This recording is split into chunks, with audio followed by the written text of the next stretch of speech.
Hello, everyone. I'm just trying to give it a few more minutes. Chris is having a little bit of trouble tech wise, and so trying to work out these kinks, but we will get it started shortly. I see ICU there. Hello, ICU. I see Thomas. Yes, the slaps. Um, I see Words of Will and War Dinner Entertainment is there. There's Chris right there. All right. And going ahead and get into these topics. I actually got to go back to the notes so I can remember it myself. But hold on one second. All right, Chris, how we doing, brother? What's good, man? I'm just here, same old shit. I'm alive. Good shit, good shit. I had a long night, but I managed to wake up and make it here today. Chris needed to get his intro, his power wardrobe, of course. Now, Warren is funny. I know we need to have Warren come back on sometime soon. I see Spade. Excuse me. 21-7 in the house. What's up? Yeah, as you guys see, we got a bunch of topics to get into. Um, and you know how our show goes. We never know how this will switch up and go a little extra stuff might come up. What's So, going on, but man? What's up, everybody? but the main topics: Will Smith versus Chris Rock. Of course, we have to talk about that. I know, and I can already see Chris's frustration. But since it happened earlier in the week, we haven't had our time to talk about. I've had my time to talk about it a little bit, but you guys need to hear Chris's take on it also.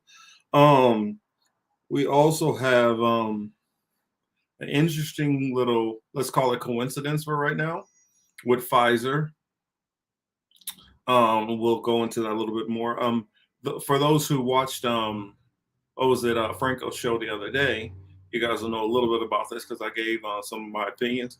I see Baba Yaga in there. Says yo, Will Smith channeling his inner exactly, or I would say, you know, even a little bit. I turn a little anime. You know, I can see some of that in there. We are going to talk Briahna Joy Gray. I don't know if you guys have seen that or not. We're going to show a couple little clips from it, but I advise you go and see it both. She interviewed Rokana for about roughly an hour, and then they did another interview. Let me turn my mic down just a tad. Um what was it? What was I saying? Sorry, you can hear talking in the background. Rokana and Brianna. Yes, Rokana got exposed. So you guys need to go check out that Briahna Joy Gray that first interview, and then after that, she has an interview with Max Blumenthal, and so that's why I put him in the thumbnail so we could talk about that. I see Mr. Streets here. What's happening, good people? Um, oh yeah, damn old school Ike Turner beat. Bing Crosby used to beat his kids with a bag of oranges so not to leave bruises. I think I heard something about that, like some abusive woman was talking about the bag of oranges shit. Um, the and more. We're gonna get into talking about a little bit of droughts in California. There's some news as far as California reparations. So I wanted to get into all that. I see Lucky is in here. How we doing, Lucky? What's going on? What's up, everybody? Warren, you one of the funniest dudes to be in here, Warren. Streets, what's up, man? Lucky, how you doing? Baba, I just wanted to give the people a shout out. Oh, good stuff. So I guess we're going to head kick to the intro, and we can get this show started.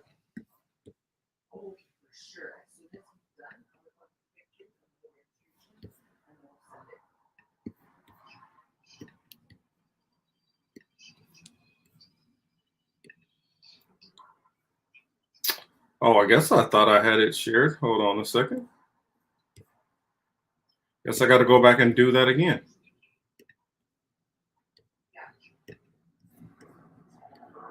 Do that one more again.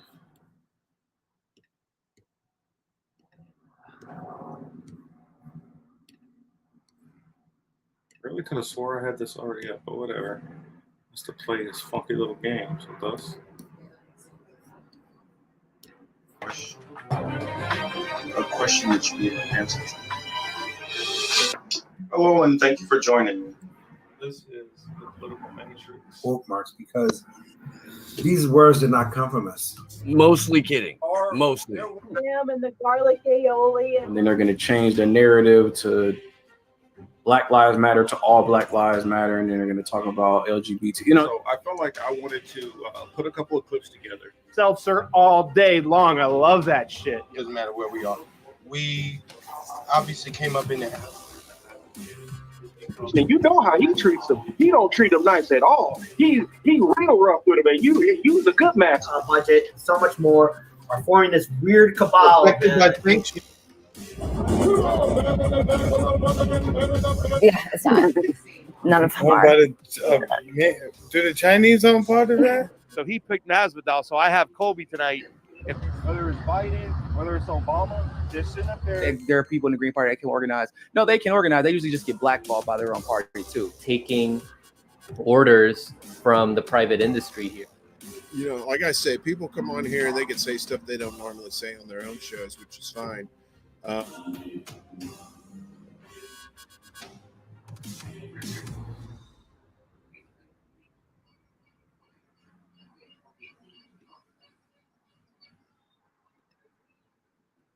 All right, and welcome to the Political Matrix. Of course, as you guys know, I'm your host, Young Morpheus Cage, here with my good brother and colleague, Mr. Cy Lawson. And I see Kelly's just snuck in here, and Elle is in here. Hello to both of you. How we doing, Don Christopher? I'm good, man. You know, the same old shit. I worked a lot this week, and you know, nothing else. Went out last night for some fun and some debauchery, and that was good. You know, and had some excellent jerk chicken at like maybe 4 o'clock this morning. That shit was good. I needed it. Kelly, what's up? Elle, what's up? Will, what's up? Trish, whoever that is, first time listener, maybe last time listener, I don't know, but hello. Hopefully we can retain him. Let's shoot for high hopes. Let's shoot for high hopes. Oh, I think I saw Jack sneak in here too. How we doing, brother Jack? Okay, Jack, what's up? Always good with Jack. But you know, the week has been okay. You know what I'm saying? We here. It's Saturday. You know, it's pouring rain out. It's pouring rain outside right now. What else? Damn, I just had something to ask you too.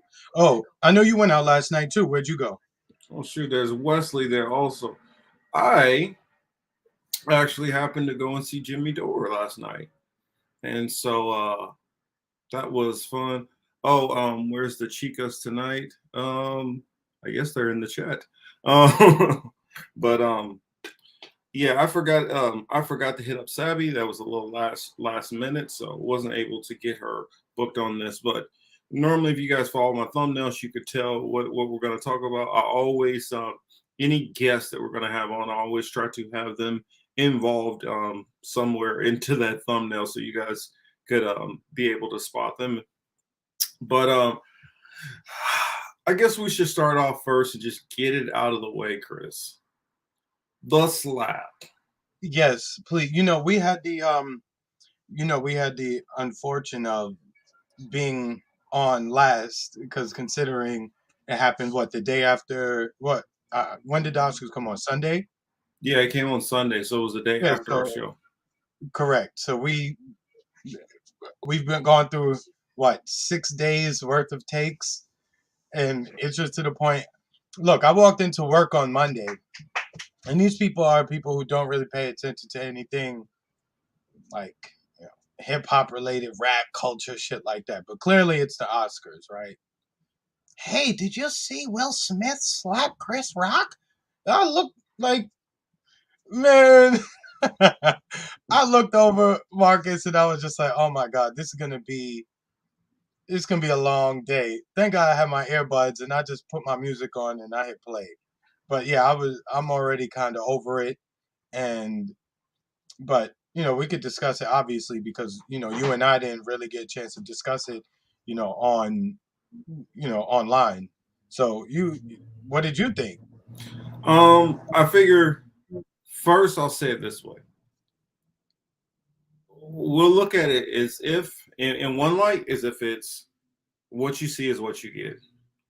And then we're going to look at it from another light, that the possibility that it might not be what you see is not what you get. Now, I see Misha's just hopped in here. Hey, Misha. Let's start off by talking about let's start off with presuming that it was completely, organic situation. It was not created or fabricated in any kind of way. I've actually had a bunch of opinions, and my opinion hasn't changed very much. I say if somebody is not in the Hollywood lens and they're not used to getting the kind of pushback that they get, I can understand them, reacting in that way. But when you've been in Hollywood as long as he has, it's kind of a thing that you should know better than. It's part of why they give you big bucks to deal with all of those different things. Say, SM Diamond, hello, glad to have you in here. I just felt like it was a situation which if he would have stood up and he was like, the whole keep my wife's name out your mouth, and he started off with that, and then it escalated to Chris Rock saying more inflammatory things, and then decided to go after him at that point, that might be a little bit different. But the fact that I looked at it as almost kind of like a sucker slap, there was no warning of that coming, and for him to, I keep saying this over and over because I believe Joe Rogan was correct. He says, if you can slap a man and turn your back to him, that's not somebody you should slap, because obviously that means that person is so much, or you at least see that person is so little of a threat, you could turn your back to them and completely be vulnerable. And so I think that weighed in a lot of my perspective on it. Yeah, Will and Jada have decided to be more public, put their business all over the damn place. So if you're putting your business all over the place, don't be surprised if somebody says something that you disagree with. Now, if he would have just said the comments and nothing would have happened, Chris Rock would be looking like the bad guy right now, because then all the stories would have came out later on. Did you hear what he said about Jada? Her condition, that was pretty messed up. And he would have gotten a lot of the flack, and especially with his documentary, what was it called? Bad Hair, when he's talking about Black women having issues with their hair and wigs and weaves and all that stuff like that, which just went on throughout the community. I feel like a lot of white commentators, completely being extremely dismissive of it was not a good look. But that was, I gotta hide the chat. I'm gonna start getting distracted. But I felt like that was just kind of a bad look in general. Another thing, I felt that it sets a precedent that it's all right for everybody to just get up and start slapping everybody. I also made the point that if this was a white man, we all know he wouldn't have got his ass up there and slapped shit. That's obvious and clear to me. I don't care how mad he would have gotten in that moment. He would not have got up and felt comfortable enough to walk up and slap a man on stage. So now that I've said that and got all that out of the way, and I feel like it reminds me of this one joke on Def Comedy Jam. This one comedian was like, man, women will get your ass into a fight. And he was talking about, me and my girl, I'm gonna give you guys a little bit of, background to how I'm viewing this. He was saying that I was standing in line, man, and I just had I'm not gonna tell the whole joke the way he did it, but I'll kind of paraphrase it. 4 guys pull up behind him. They like, yo, kid, we ain't did in a long time. We ain't whooping motherfucker's ass in a long time.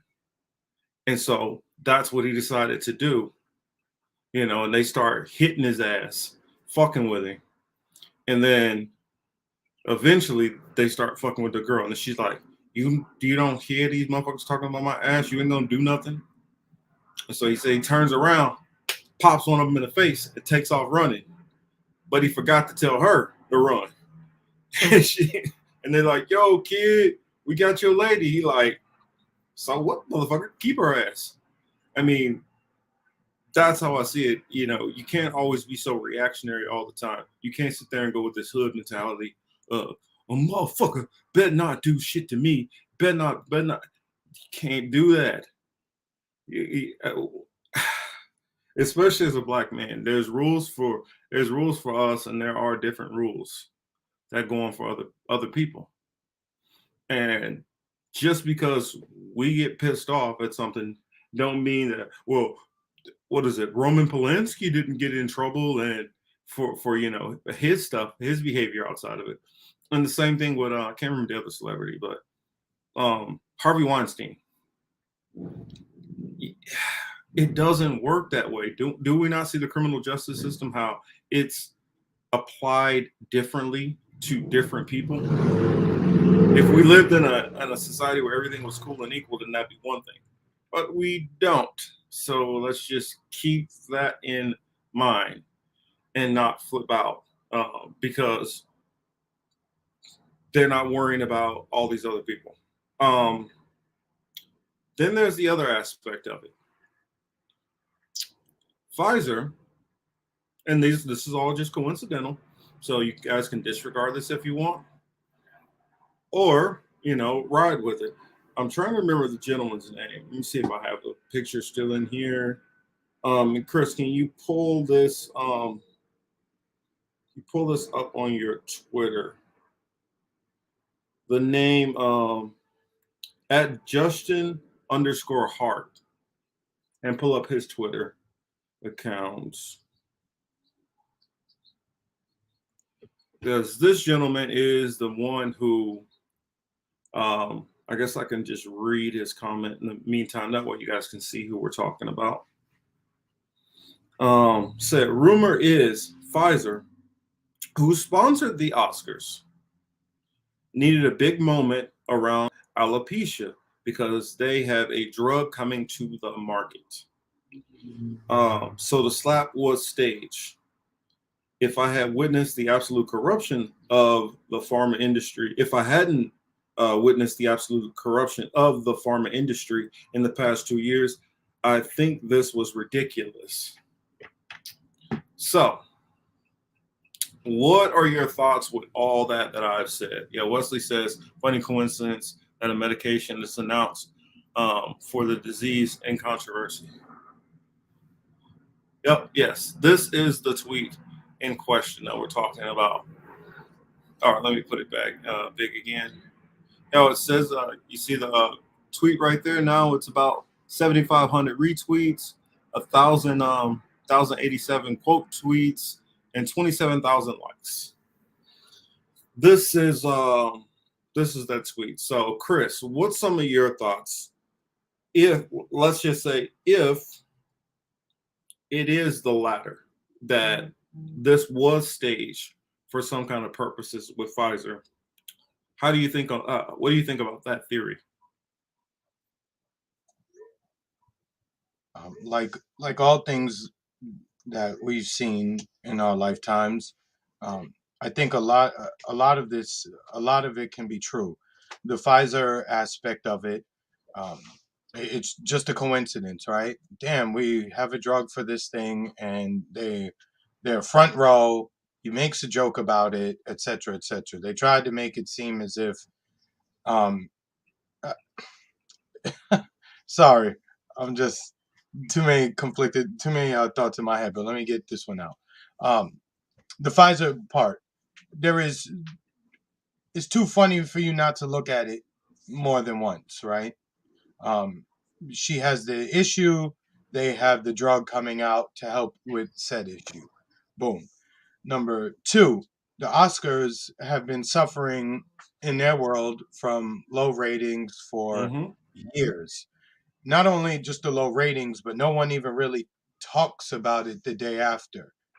This Oscars was produced fully by Black folks. They're going to make themselves look stupid every single time in those venues, as long as it gets views, clicks, etc. So what does this do? This makes everybody set on their calendar, for those people who really watch that, oh, I can't wait till next year, you know, As far as the slap itself, that whole shit looked funny money. Will Smith, a big dude, he hit little ass Chris Rock. Chris Rock should have moved. I think that shit was staged, to be quite honest. I thought that from the first time I looked at it, the way he slapped him, where he slapped him, like his hand. If you're going there to defend your wife, his whole palm of his hand should have been across his entire facial. You understand what I'm saying? I don't know if you ever slapped somebody. I'm sure you have, Marcus. I know I have. Right? When I've slapped somebody, I didn't just touch the bottom part of their jaw, and if you did, it was an accident. So with that being said, it looked as if, even if you watch it again, like on slow motion, you watch it, even looks like Chris is kind of preparing for it a little bit. He's kind of Yes, leaning exactly. forward. I'm not saying he's completely, bent over, but his teeth are like Gritted for as it. It's he's coming abrasive. over. Why are you looking like that? And it just, and the way that Will moved his hand. I mean, we've seen this dude act, and let's keep in mind they're actors. They're great at putting on performances. We should not forget that part. These are actors, and they act. They put on shows. What did this do? Generated millions and millions and millions and millions of hits on across social media, across all media, about the Oscars. We're not talking about anything else from that thing. I mean, I heard somebody say Beyonce performed. I didn't even know Beyonce performed. Like, most times when Beyonce performs, it's a moment, right? Like, oh shit, Beyonce performing. You want to see it, you want to watch it, etc., etc. Nobody even talked about that.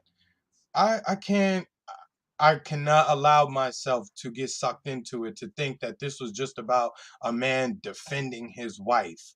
Dudes been making jokes at Will Smith for the longest time about his wife. The thing with August Alsina popped off when? What was that? Last year? Year before? And you just now, again, to me, it's all theater. It's part of the show.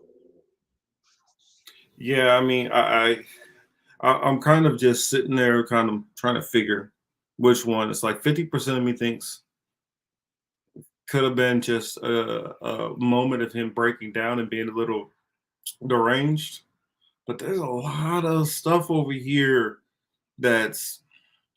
I think about most people who slap, for one. Put my hand up here as an example. You slap, a slap comes across, not down. That was one thing that I found weird about it, almost like more of a Hollywood fake slap. Another thing, if you see somebody coming at you that looks like an aggressive manner, I don't put my hands behind my back before. It's almost like a move that you do to prepare yourself physically for the slap. 3, the fact that he supposedly accepted his apology like super quick right after and everything's all cool. 4, the fact that Will Smith was not put out of there and received awards shortly after it and did a standing ovation. And the last thing that makes me really question it is, in most states, if you hit somebody, it's not about them deciding to press charges on you. The police department themselves normally press charges, whether you want to or not. And correct, the state does. Marcus, if me and you was at the cookout and we go out front and we get into it and we start fighting, and the police just happen to pass by, or maybe one of the neighbors calls the police, one of us is going to jail, even though both of us is like, no, we're not pressing charges. One of us is going to be arrested and go to jail. More than likely, both in that situation, probably both of us, right? And we're dealing with the Oscars. He don't want to press charges. I mean, it's just like, again, they on a whole other level than us. They just different. I can't let myself be too caught up in the bullshit. I think they were just trying to hype up the Oscars. They wanted to get the mention of alopecia out there, and that's about it. And they're not even talking about anybody winning awards or none of that. So it's kind of, Oh, like I said, I'm over it. I've heard every take from top to bottom, left to right. Oh, he was defending his wife. What would you do? What if it was a white man? What if it was the other way around? I've been the one that's mostly brought up that take. No, It's I'm pretty just much saying, his. like, I heard it, not just from you, and that wasn't a shot at you, Marcus, not at all. You know what I'm saying? It's just all week, you've been hearing that. Like I went to the barbershop.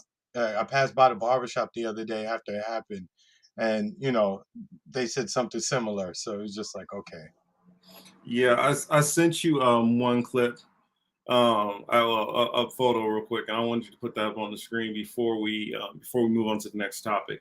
I just found that this hilarious. I mean, one of my friends, his shit is just crazy. Trish G says Hollywood is mostly a distraction. Yes, I mean, if we want to just go into distractions, I mean, I was trying to put Thomas's comment up, but the thing kept moving too fast. Yeah, I mean, a lot of things are distractions. I mean, exactly, Steve. I'm with you. What Steve say? I'll be happy if I never hear about Will or any of this ever again, for sake. Oh, you're gonna, every time somebody gets ready to run up on a stage, Will's name is gonna be brought up. That's a fact. News as far as on that is he's resigned from the committee for the Oscars. And I'm just wondering if a lawsuit is coming at some point because he's well within his rights. This photo, which my friend put out, I felt it couldn't have been a better distraction of what I see, going on. You got that photo, Chris? Oh yeah. I just got it. Yeah. I saw this one a bunch of times. Let's put it up and talk about this one last part. Yeah. Let me get it from my phone over to the computer. Yeah, I've seen that one mad times today. Yeah, I mean, I don't want to give it away. I want you guys to all see this and get a good laugh of it first. Another thing is funny. It is funny though. Mm-hmm. It's hilarious. I mean, I heard a lot of people say, "Well, why don't you have this energy with a man that was fucking your wife?" I know. I'm just like, all right, whatever. You know what I mean? Mm-hmm. But and then there's all kind of videos that have been coming up lately, resurfacing about that Will Smith, the one, and remember those old like ABC commercials, The More You Know? He had one of those, and he's talking about how, before you go putting your hands up, use your brain and all that, and don't throw down. And so you put out all these messages of that. Then there's videos of you trashing bald people. Yeah, I thought this one was great. Shout out to my boy Amos. Said this explains a lot. Masculine women attract feminine men. You notice his legs are crossed, her legs are wide open. Like they say, a picture says 1,000 words. But off of that subject, let's get into our next subject. Next subject I would like for us to talk about is Biden recently just talked about food shortages is going to be real, which you can tell by the thumbnail. Chris, since this was one of the stories that you brought up to me about it, what are some of your thoughts and theories as far as how this is going to happen? The severity of it, and everything to do with this whole like shortages. Is it going to just be certain areas? Is it just going to be certain things, or do you think it's going to be a complete and totally across the whole, government? I mean, the whole nation.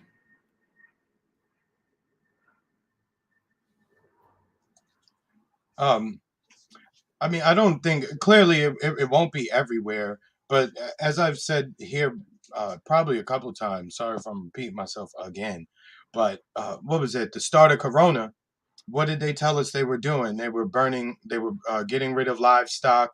They were pouring milk. They were destroying milk. They were getting rid of they were doing a lot of stuff that didn't make any sense, right? As a result of Corona. So basically, it's like, Variant.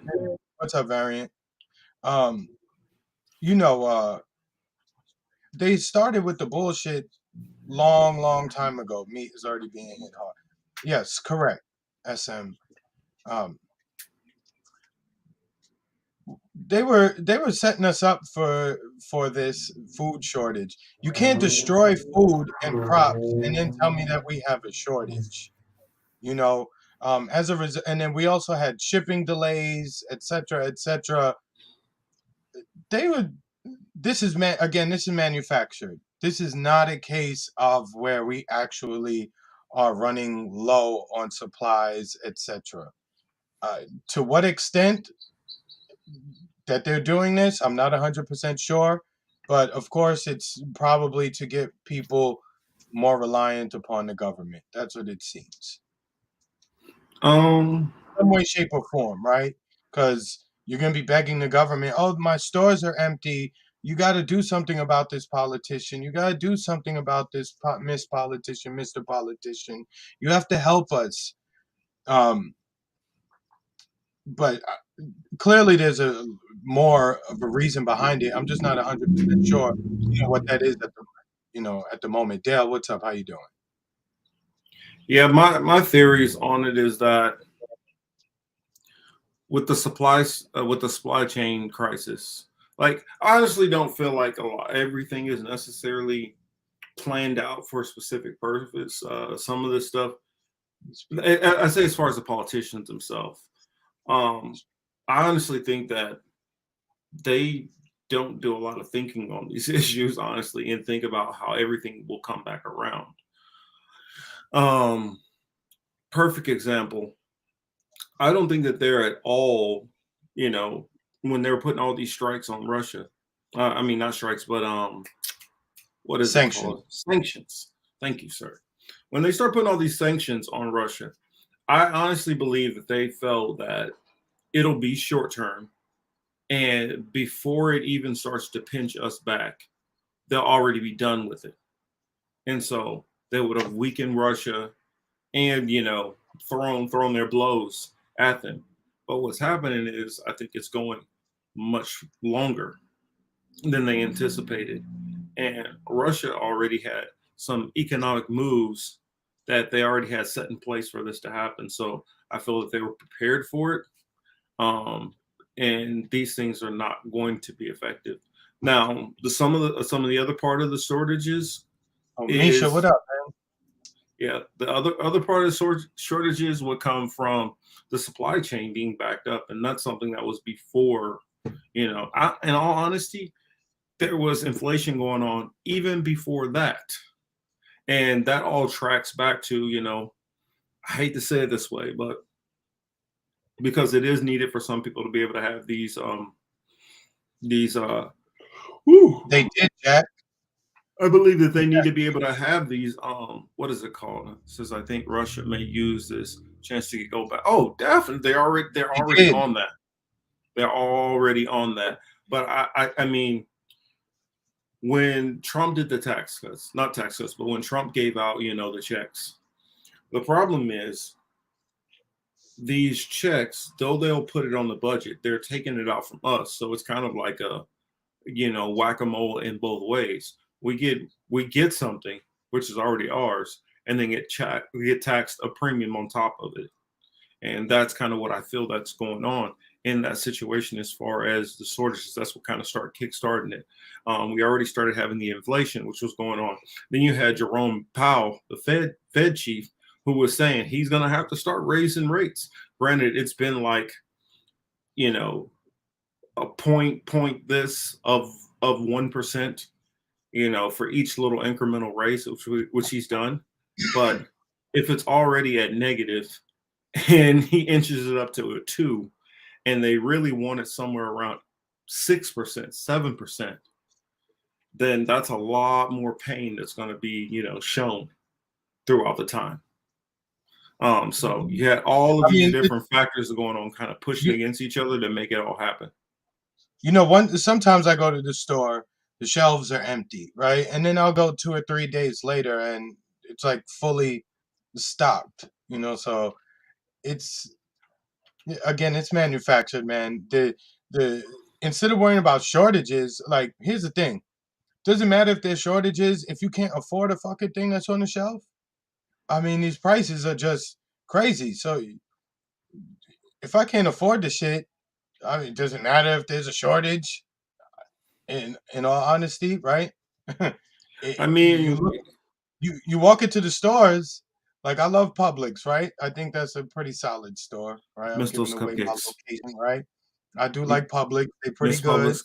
Publix got the best cupcakes ever. You know, they clean. They sandwiches is fire too. Anyway, I like Publix. I can't look at Publix prices. I look at them like, are you nuts? So I have to my Saturdays are spent going to like 2, 3 different stores, maybe sometimes 4, to like complete everything. Cause I don't buy food from Walmart, right? Like I always get like just my cleaning products, like you know, paper towel, detergent, deodorant, toothpaste, stuff like that. That's why I'll go to get that kind of stuff. I go to a meat market local. I go to uh, like a vegetable stand to go buy all the veggies and greens and all that other stuff. But just regular food, you go in these stores, it's nuts, man. This shit don't make no damn sense. Well, I keep telling people when you see all these events, we'll see these events on the news that'll happen, and then it's not often connected to how are these things going to affect us down the road because it normally just don't happen right away. And so when they start talking about, oh, supply chain is backed up, well, after the goods and services which have already come in, and then that next batch which they've already pre-ordered that's already been shipped, when they come in, that's when you start to feel it. It says if you buy lettuce, I guess cabbage, and it's wilt, soak it in warm water, drain, then soak it in very cold water or leave it in water, put in the fridge, and it'll That's come the back. kind of information we need to be sharing. Little tidbits like that. You know what I'm saying? Yes, most definitely. See Powell. Dell says Powell is already saving 50 hike at next meeting. Doom. So yeah. Oh yeah. And shout out to Doom and Gloom over there. The lovely I ladies, see somebody Ali and mention. Sebs. You know, they Oh, good point. But go on ahead. no, I was just gonna say the thing about LIBOR. It caught my eye, right? Because you know, in a Oh former well, life, you know, let me pull it back up and speak on it. no, I was gonna say in my former life, I used to deal with student loans a lot. So those rates that changed every July 1 were determined by what the LIBOR rate was, and then you know, come to find out that they was messing around with the LIBOR rate and playing with it so they could make more money.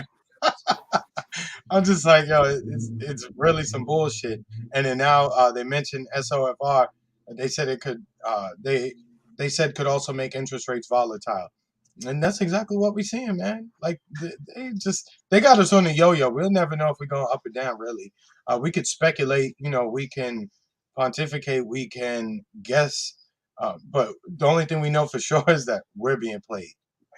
Mm-hmm. Yeah, meat market is another good area you guys can go to also. That's what Fair Inch is put in. Jimmy, what you got here? Says Soros, control the oil, control the country. Yeah, because it goes back to that old Rothschild statement. Or Rothschild was like, you the man who's in charge of Britain's bank or Britain's money is he who controls the power. I'm getting it all mucked up, but it's like I don't care which puppet sits on the throne. Whoever controls the money controls London, and I control London's money. So he was putting it out there that hey, I'm the one that you got to worry about. I'm the one that control things, and that's what I feel like most people need to do. All of this stuff ties back to money. I remember a coworker of mine. He was like, "Man, they're not trying to, Pfizer not trying to do this because of money." You sure about that? I mean, have you not paid attention to their history and what these people have been doing and what's constantly went on? So yes, food shortages are going to be real. Walmart beef tastes horrific. It's from cows filled with steroids. No, I'm sure it definitely is. Well, and that's a lot of these stores. Mm-hmm. Peter Thiel is the new Soros. He wants to. He Well, wants to be. he wants to be. I don't think He he does. on that level yet. Because He really he's really gunning for it. Soros' bank accounts are thick. It's even hard to calculate how much Soros is really sitting on. Yo, Mr. Streets, man, Mr. Streets, you need to say pause after that, right? I mean, I know what he's talking about, but I'm just saying, like, that shit is crazy. Because he didn't mean to say speak, he meant to say soak. I mean, I don't doubt that at all, Dale. It says great topic coming. China is talking about limiting how much someone can tip / donate to online streaming. Yeah, anything that China does, which is authoritarian, we shouldn't be. I mean, they're literally the only nation in the world which is pushing for COVID-0. Like when everybody else is like, hey, it ain't much we can do about it. It ain't really killing people, so let's just stop tripping and get back to our normal life. China's the only one that's like, no, we got to get it to COVID-0. We got to stop everything. They're literally having lockdowns like crazy over there right now. I mean, you have a country which they encourage suicide and they limit your children. Oh, you didn't know that? If you want to kill yourself, they're like, go ahead. Knock yourself out. Don't worry about it. But literally knock yourself out for a long time. We should have like, Kevorkian wasn't wrong. I mean, not to speak on that. Like we should have like assisted suicide. I mean, it might keep some of these rich oligarchs from, continuing to just run everybody into the ground. SM, they were saying that, the butt swab, the anal swabs for COVID. I mean, I don't know who's stupid enough to bend over and spread your cheeks so they can test you for COVID. I'm saying, goddamn, it make no goddamn sense. Like, I had a health issue last year and I was hospitalized for like 8 days. And as a result of it, I had to go get a colonoscopy. I was super mad about that. And I was like, and they put you to sleep for that shit. I can't imagine pulling down my pants and bending over for them to tell me I got COVID or not. You got me fucked up. That shit ain't happening. Yo, Warren is, we need to have him on the show like next week or something. Because he just says the most wildest shit and it's fucking hilarious. Yeah, I think with all the stuff that we've had going on lately, we do need a little bit more levity and we need to balance it out. Not stress everybody out with our crazy topics that we get into and our pun intended doom and gloom perspective. So yeah, we should go ahead and reach out to him, have him on here sometime shortly. There is did you see what he just said? He said he asked for butt swabs once, but the lady said, "Sir, this is a dentist office."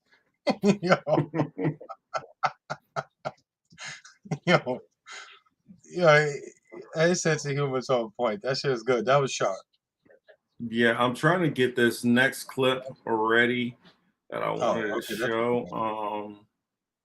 So we can run on past this topic. Unless you have more that you wanted to say on it. No, just regarding the food, period. I mean, clearly they want to put us all on a weight loss plan. I mean, shit, I need to be on a weight loss plan too, right? So with that being said, you gotta take care of yourself and learn how to produce some of the things that you need in addition to the meat that you want.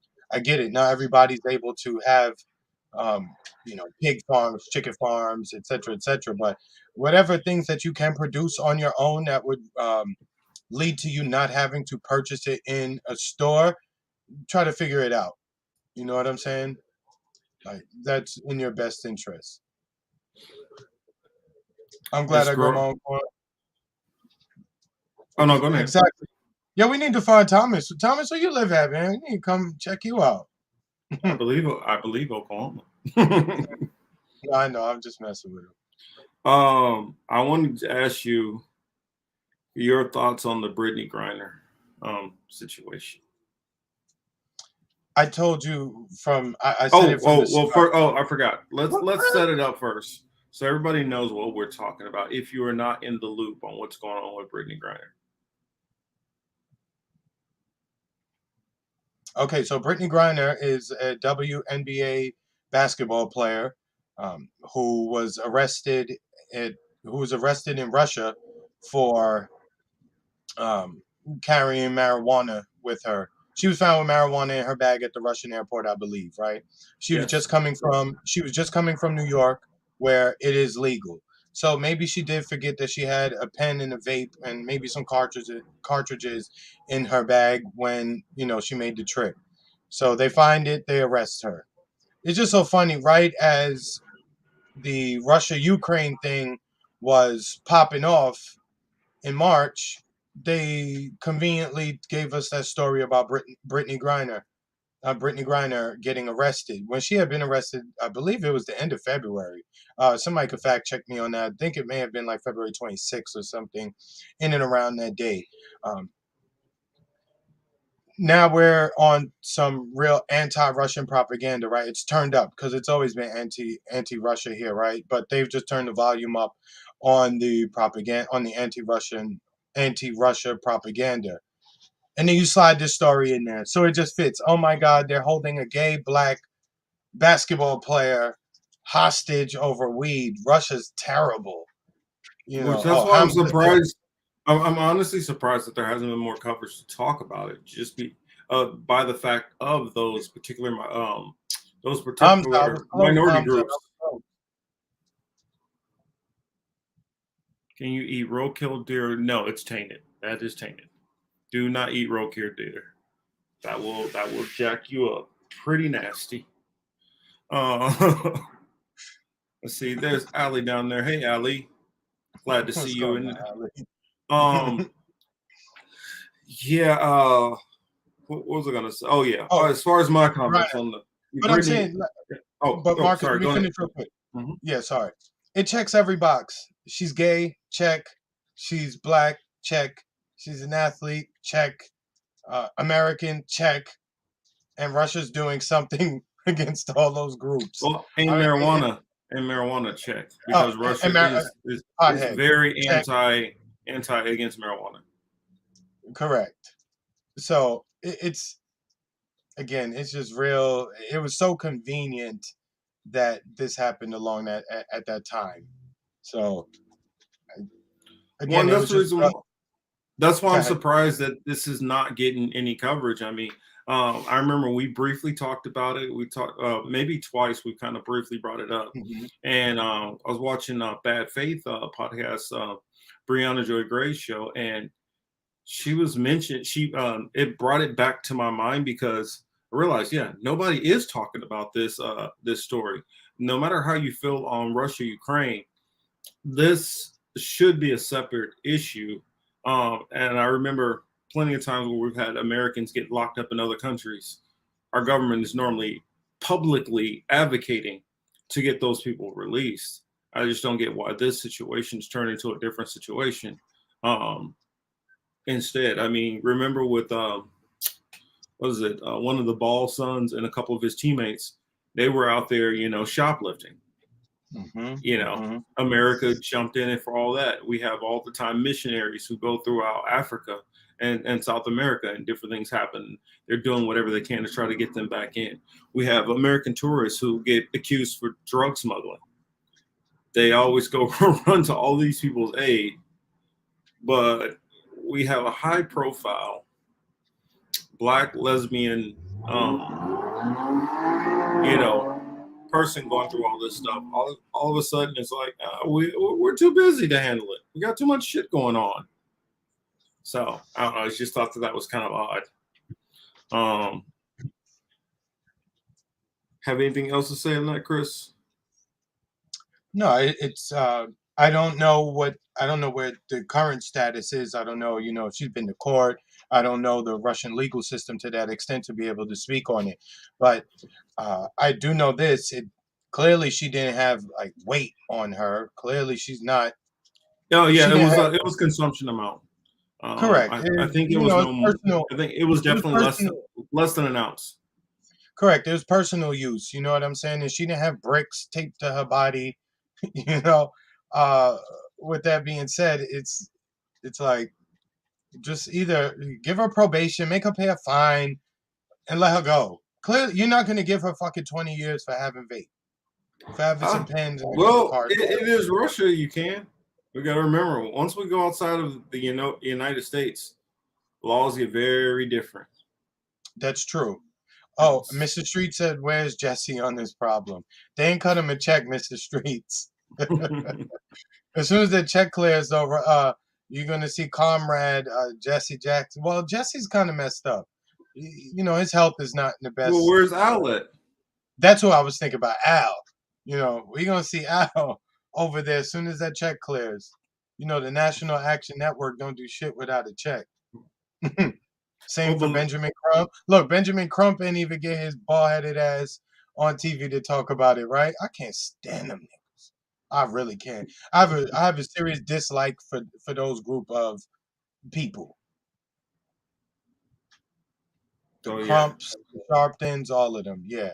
But Jesse is in bad health, so I'll spare him. But he could get some of the smoke too, because he's done some questionable things, you know, over the course of his life as well. But you know, I don't want to beat nobody when they down like that. So I'll just say, you know, I hope he's all right. And you know, Ben Crump has a dead black person radar. you know, anybody in the crowd? Damn, son. I mean, you know how anybody ever watch Dragon Ball, right? I'll geek out real quick. You know, Bulma comes up with the Dragon Ball radar, right? Ben Crump does have the dead nigga radar. Oh shit, nigga's dead over there. And you know he peels and he's over there. You know, because he knows that's the biggest check you're gonna get. You know, you do some results in somebody's death. Yeah, you can sue for the big bucks. Correct. You absolutely can. And the thing is too, with Crump and all of them, the thing about it is they just want to get into Naruto. Okay. I see you. Steve, what up, man? What's up, Steve? He's always up super early with his show, so it's always I never can catch him live. Now, Steve might be on speed or some bath salts if he down here in Florida still being awake. What did Spade say? I told my family do not get Ben Crump if something happens to me. Spade 1000% said the same thing. I said something happened to me and I'm dead. And I hear Ben Crump mention my name at some kind of press conference. I'm coming back alive and I'm picking all of you up. That's a promise. As a matter of fact, a guarantee. The last thing I want to say about Crump, since we're here, is that all they ever do is pursue the civil case, right? Because they're just looking for a monetary windfall, right? So his firm could get the money. They break their victims off with a little bit of cash. Everybody goes about their business. You notice they're never in on the criminal aspect of it, never in on it to the point to where they're actually trying to win the case. The only thing they do is say, oh, well, you know, the state has it. You know, we can only get involved, but so much. It's the state. It's so convenient for them, but we always know they don't care about actual justice. They just want the money, and as soon as that check is clear and they're good, they move to the next victim. So you know he's hovering around Chicago, maybe right now, maybe somewhere in Miami. No, they was fighting in the club last night. Maybe somebody died. I don't know, but you know maybe matter of fact, he's in the Bronx right now because the Bronx is nuts. He in the boogie down right now. Yeah, he got to be in the BDB because the Bronx is going nuts right now. That's all I hear from my people up there. And Lee Merritt, just the same, kid. Just the same. Culturally appropriate midday siesta. Oh, Steve is funny. Mrs. Street, you know Ben's spending that money. Let's see. I know it's kind of a little bit of a rough transition, but I forgot about this story. Wanted to bring it back. Says getting ready for Eric Adams' mess. That is a mess. So glad I don't live near New York. So glad I don't have to deal with that BS. But yeah, I see him. He's another clown. They're gonna laugh him out of town. Hamza, South Bronx is crazy right now. That's what my cousin tell me. I was talking to my cousin the other day. I'm like, yo, you be going outside? He said, outside? He said, son, I leave to go to work. I bring my ass right in the house. And you know, we're not scared, right? But if my people's just saying like, yeah, dog, I just go in the crib, then we already know it's bad. Thomas said, who's Eric Adams? the clown ass mayor of New York City. That's who he is. You could look him up. Absolute clown. You see what Misha said? Wow. Ben's Christian name is Bankflow Dollar. Yo, Misha, fire. Why is the Bronx so crazy? What's happening? Who knows? Everybody has a gun, it seemed like, and everybody's shooting and everybody going off doing wild. I don't understand it. You know, Brooklyn was like that too during COVID. But yeah, I don't know what's going on. Hamza says he was a Yonkers local. YO. Eric Adams doing in New York City what they do in LA with the homeless. He says shelters are great. Just need to stay in one for a night without a weapon. Steve is, Warren Deere is stupid. But you know, the shutdowns made people stay in the house, and you know, a lot of New Yorkers fell for it, unfortunately, you know, and they got to believe in it. So there was a psychological thing that happened with them, and they just like going nuts. I don't understand. Every time you check the news, I hate Charlemagne, and they're making Charlemagne right when he says all the crazy shit that goes down happens either the Bronx or Florida. And right now, it's looking like it's true. But I got to add a caveat to that. A lot of them motherfuckers from the Bronx, they be coming down here to Florida. So that's why. You want to tell them, hey, get your ass back up north, man. Don't come down here. Mm-hmm. I've heard that about shelters for multiple people. Yes, correct. Mm-hmm. Charlemagne is a ooh. I won't even say that one all the way out loud. Don't want too much flack from that. But I got interesting story that I think we need to talk about. I talked about it on Blue Moon Red Wine on Monday with Lucy. And it's something that needs to be brought up and talked about a little bit more. I don't think people realize the degree and level of how bad the situation actually is right now. A lot of people who live in California might just look at it as something that is confined to California. If you guys don't know what I'm talking about by now, I am talking about the droughts. So let's go on ahead and play this. Chris, are you familiar with this? Have you heard anything about the drought situation that's been going on? No, I haven't. This is like my first time hearing this, so go ahead. So go ahead. Somebody mentioned choke no joke in the chat. What you know about choke, Hamza? Hamza, where you from? Talk about choke no joke. Say Yonkers. No, it's just funny because you know not people should know about choke, but not everybody does know about choke. Choke no joke. All right, here we go. And now to some concerning news about our state's most valuable resource, water. The Department of Water Resources' final snow survey out of the season is out today, and its numbers are not showing any promise. Now, the state must prepare for a third straight year of drought. Today's survey recorded a snow depth of 2.5 inches and only 1 inch of snow water content, which is 4% of the average this time of year. The statewide snowpack sits at just 38% of average to date, and many of the state's reservoirs are still at below average levels, with California's largest reservoir, Lake Shasta, at just 38% full. The statewide reservoir storage is at just 48% of the system's total capacity. Now, April 1st is traditionally when our snow water content peaks, yet this year, California's snow water content peaked in mid-January.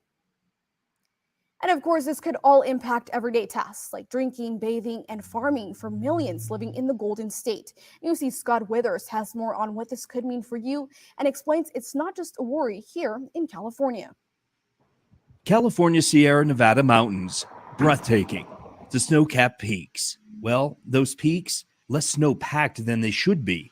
The winter started out with a blizzard of snow, 17 feet falling in December, almost setting a record. It was exactly what the Golden State and the Western U.S. needed after 2 years of drought. But then it stopped. January, February, March, normally the wet season, now the driest on record. The storms early in the season really did help, and that's kept things from being catastrophically dry, but it's still very dry and a very critical situation. The snowpack dwindled. as did the hopes of snapping the mega drought. I think things are going to be more difficult than they were last year. At Phillips Station, the official snowpack measurement site near South Lake Tahoe, the measurements dropping from 202% above average after the December snows to just 2/3 of the normal measurement last month. Across the state, the same. The snow disappearing quickly, month to month. This is definitely a third year of drought for pretty much all of California. California needs the snow to melt, but not yet. The state gets 1/3 of its water from the snowpack. It runs down the mountainside and makes its way into the reservoirs. Many of those reservoirs already below normal levels. It's going to be like last year, maybe not quite so bad in some places, maybe worse in a few places. 58% of the country in some level of drought, 100% of California suffering. Third year of drought at this level and magnitude is really kind of unprecedented for modern California. It's not alone. Nevada and Utah also completely in the grips of the mega drought. Federal officials already cutting back water distribution to farmers this year. Some watersheds curtailments will start far earlier. And that will have, I think, a more significant economic impact for growers. And state officials making their plans for the year based on the state's final snowpack measurement, which is likely going to be low.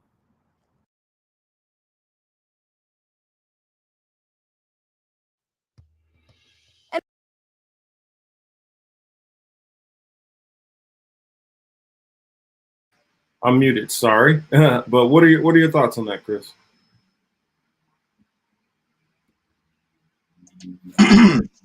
I had never heard that. You know, I mean, obviously I live on the total opposite side of the country. I knew there was droughts in California, but I didn't know it was like getting to that type of level. You know, I have a very conspiratorial brain, right? I always think like, you know, again, this just seems like some shit to further push the climate change agenda. But at the same time, when you're looking at what used to be a body of water and you're like, well, this is, now it's sandy. I'm hearing feedback, Marcus, that was on you. Yeah, I said, give me 1 second. But no, okay. Keep going. You know, it just makes me think that, you know, is there something else happening besides, you know, this being a natural thing? Okay, yeah, I just saw your message. No problem. So, as I said, I don't know. I see people in the comments, like I see Doom and Gloom saying it's geoengineering. I see Steve saying that he got priced out of it. Dale says, let's ask Nestle. Thoughts start turning off.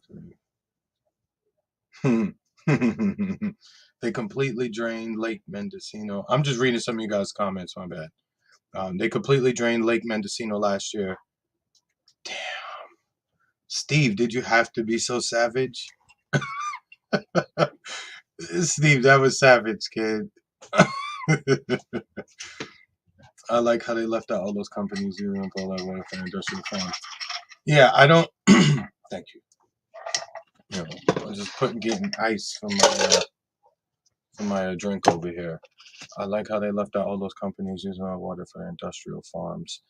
Yeah, I mean, you guys who live on the West Coast would probably be able to speak to this better than I would. I'm not, you know, up to speed on what's going on out there. But again, I think none of these things happen without some kind of human, without some type of human interaction that causes at least some of it. Oh, there you go, Marcus. You go. Oh, you had to get something to drink. Yeah, I had to go get my drink. But yes, SM says, I hear almonds require tons of water. Yes, almonds do. And that's part of the problem. Whether it is from, you know, them engineering it, whether it is from climate change, whatever the cause is, the fact of the matter is there is definitely droughts, and it's not just California. I probably shouldn't have. Let me put that back up on the screen so I can go to that map that was in there. The map showed the whole entire country. Oh, excuse me. Let me get to that part. The areas which are red are the areas which are really bad. I remember covering not that long ago about how certain Native American tribes were being pushed off of their land because of the lack of water that's in the area. So let me pull that part up and go there. Last month. Across the state, the same. The snow disappearing quickly, month to month. This is definitely the third year of drought for pretty much all of California. California needs the snow to melt. Let's see, where was that map at? There we go. That is in some level of drought. 100. Let's pause that.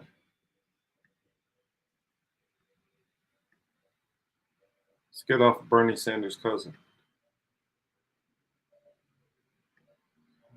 You didn't even hear me. You didn't hear me snort. I just did, but when you said Bernie Sanders' cousin.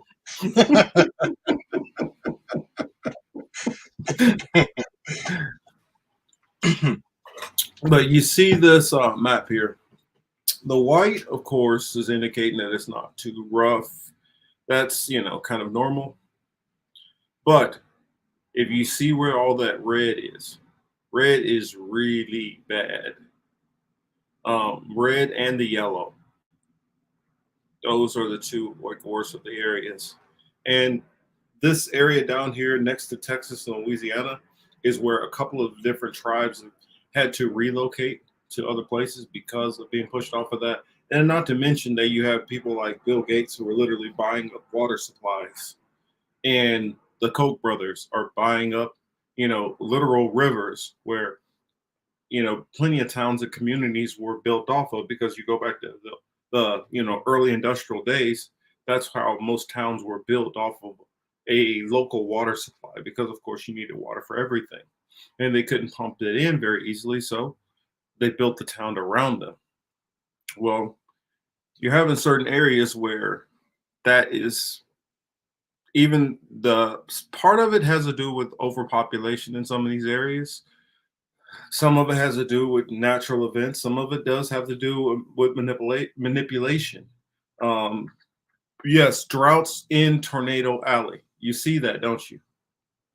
For those who don't know what we're talking about, Tornado Alley. Yes, I grew up right in Tornado Alley. I see it right up the middle of the map. Now, you see where I have the arrow at? This is where Kansas City is, where I grew up. Luckily, they're within the white. But this area that's out here, which is orange, that is a lot of farmland. That is a problem. Right here where this red is, this is close to the city of Wichita, which is, a very, very large population base of the state of Kansas. Missouri is obviously in the clear for the most part. But if you look right here, this area across Oklahoma and Texas are where a lot of storms happen. So it's going to literally start changing the ecosystem in certain areas and eventually make it unpalatable for people to be able to actually live in some of these areas. Now, everybody has their own theories. I'm not here to confirm or deny any of these different theories on it, but I just wanted everybody to be aware of that, because we have food shortages, and I feel like this also ties in with some of these food shortages possibilities. So just wanted to put that out there. Let's see where it said North Texas, Oklahoma, Arkansas, West Tennessee, and North Mississippi. Yeah, well, I don't know if you're talking about those are Tornado Alley. West Tennessee, I don't know. Maybe they do get, maybe North Mississippi. I've never known them to be part of Tornado Alley, but it could be. I've always known Texas, Oklahoma, Kansas, Nebraska, Missouri, Iowa, Arkansas. I guess Louisiana has to worry more about getting hit with hurricanes than tornadoes. That's their biggest issue to have to deal with. Jimmy says Bill Gates just bought a $43 million estate touching the same ocean in Del Mar, California, that I he said did would too, be underwater in a decade. Explain that one. I can't explain it. That's why I need some of you smart people to break down some of this stuff which we don't know about. But I just thought it was interesting. Hey, you normally hear droughts in these areas, but now that pattern of drought is moving all the way across. I mean, if you remember, I don't know if you remember or not, but in the 1920s in Kansas, they had a certain term for this called the Dust Bowl. And that's when a lot of products died. That's when you had a lot of starvation and a lot of those things. Damn, now I think about it, it's kind of creepy. Roughly about 100 years ago, these things were going on that was leading us into what was later called the Great Depression. I see us in almost those same kind of dire straits. The only difference is we have a little bit more technology, but the same conditions which are presenting themselves right now. So let's go on. Or do you have anything else you want to say on the drought issue? I know you might not know a lot about it, especially being in Florida when you get rain all the time and you're next to the ocean.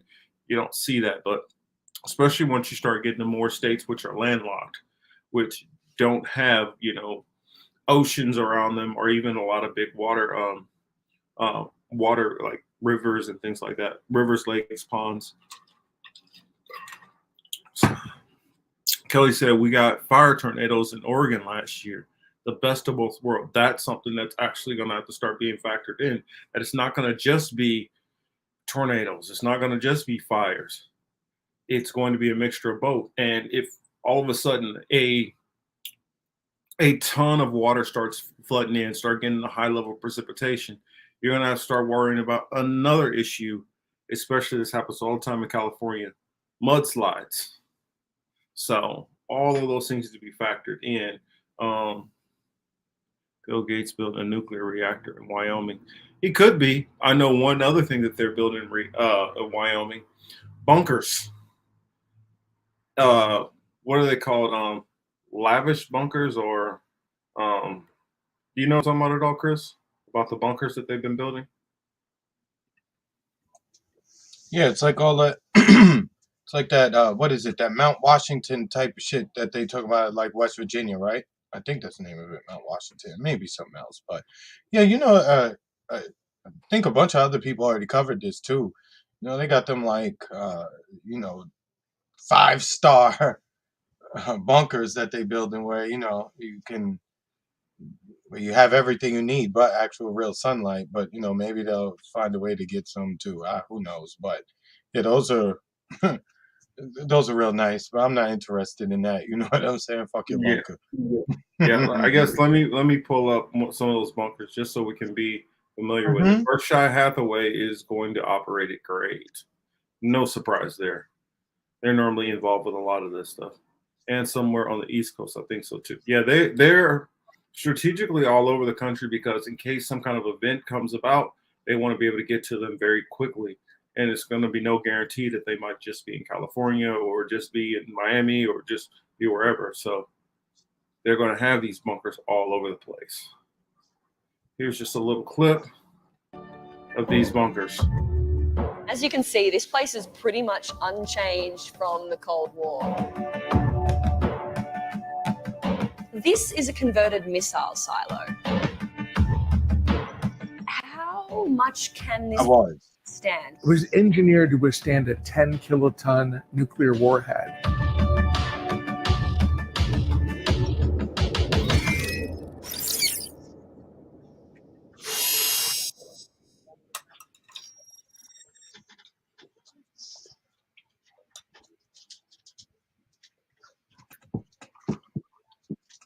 Damn, COVID inspired a lot of shit, didn't it? When it comes to the apocalypse, nothing's quite as terrifying as nuclear war. So, when the nuclear apocalypse comes, are we going to get blasted back into the Stone Age? Or can we use our heads and survive the end of days with the help of technology? Here in beautiful Colorado, one man is already thinking about the end of the world. Professor Brian Toon is an atmospheric scientist and an expert on nuclear winter. Brian, level with me. How likely is an all-out nuclear war, and should I be finding a bunker right now?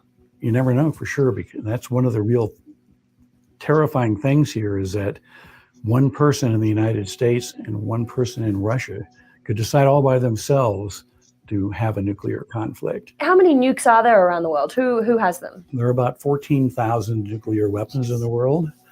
More than 1,000 of them are held by Britain, France, India, Pakistan, Israel, and China.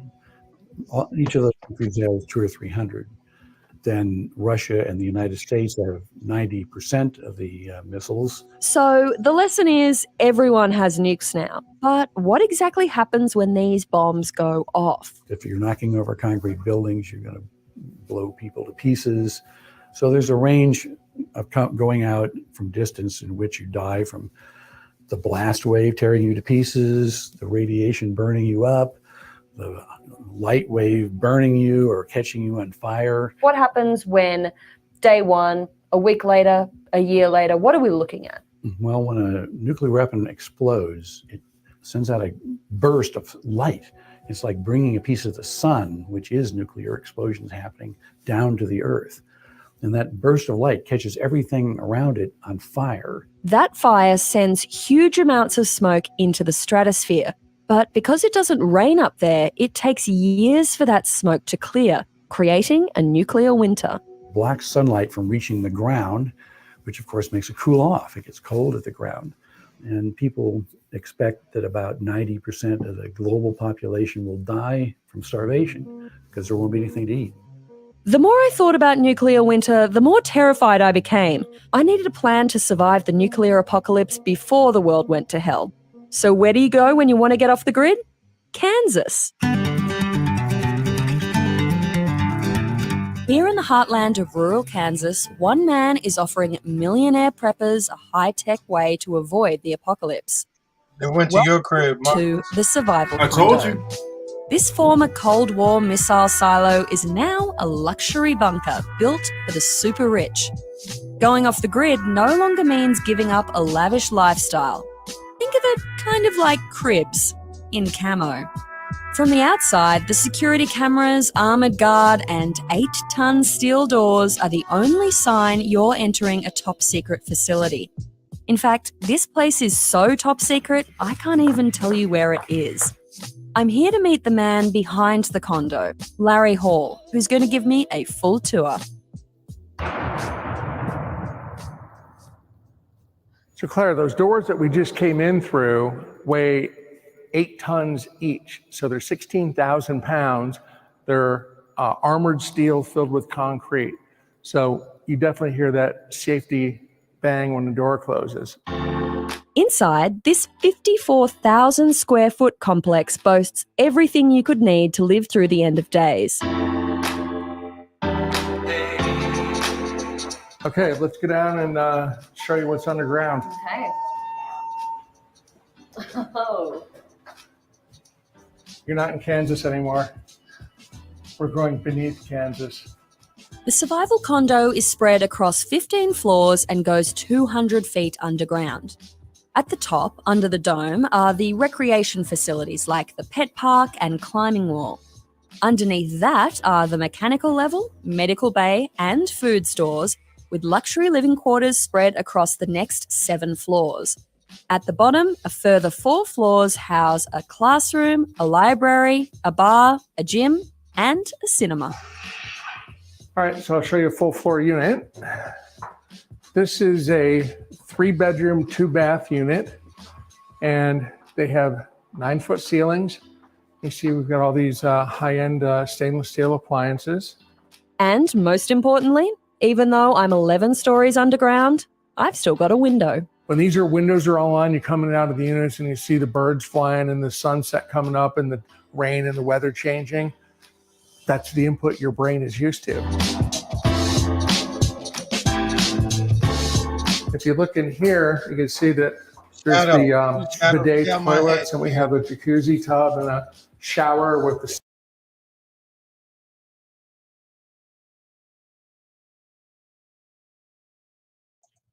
Marcus, you're mute. I was telling Shadow he was in my head because as soon as I saw that window, that was the first thing I thought about. Like, this is some Resident Evil shit. Exactly. This is what they're. Why do you think these elites have been so perfectly fine with pushing for World War III? Because they believe, hey, I don't care. Even if shit happened, it ain't gonna happen to me. So I don't really give a damn. Yeah, I mean, I hate to say it this way, but they're not planning on you living in this world. They're planning on most of us not living in this world.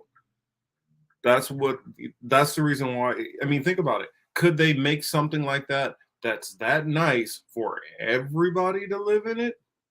No.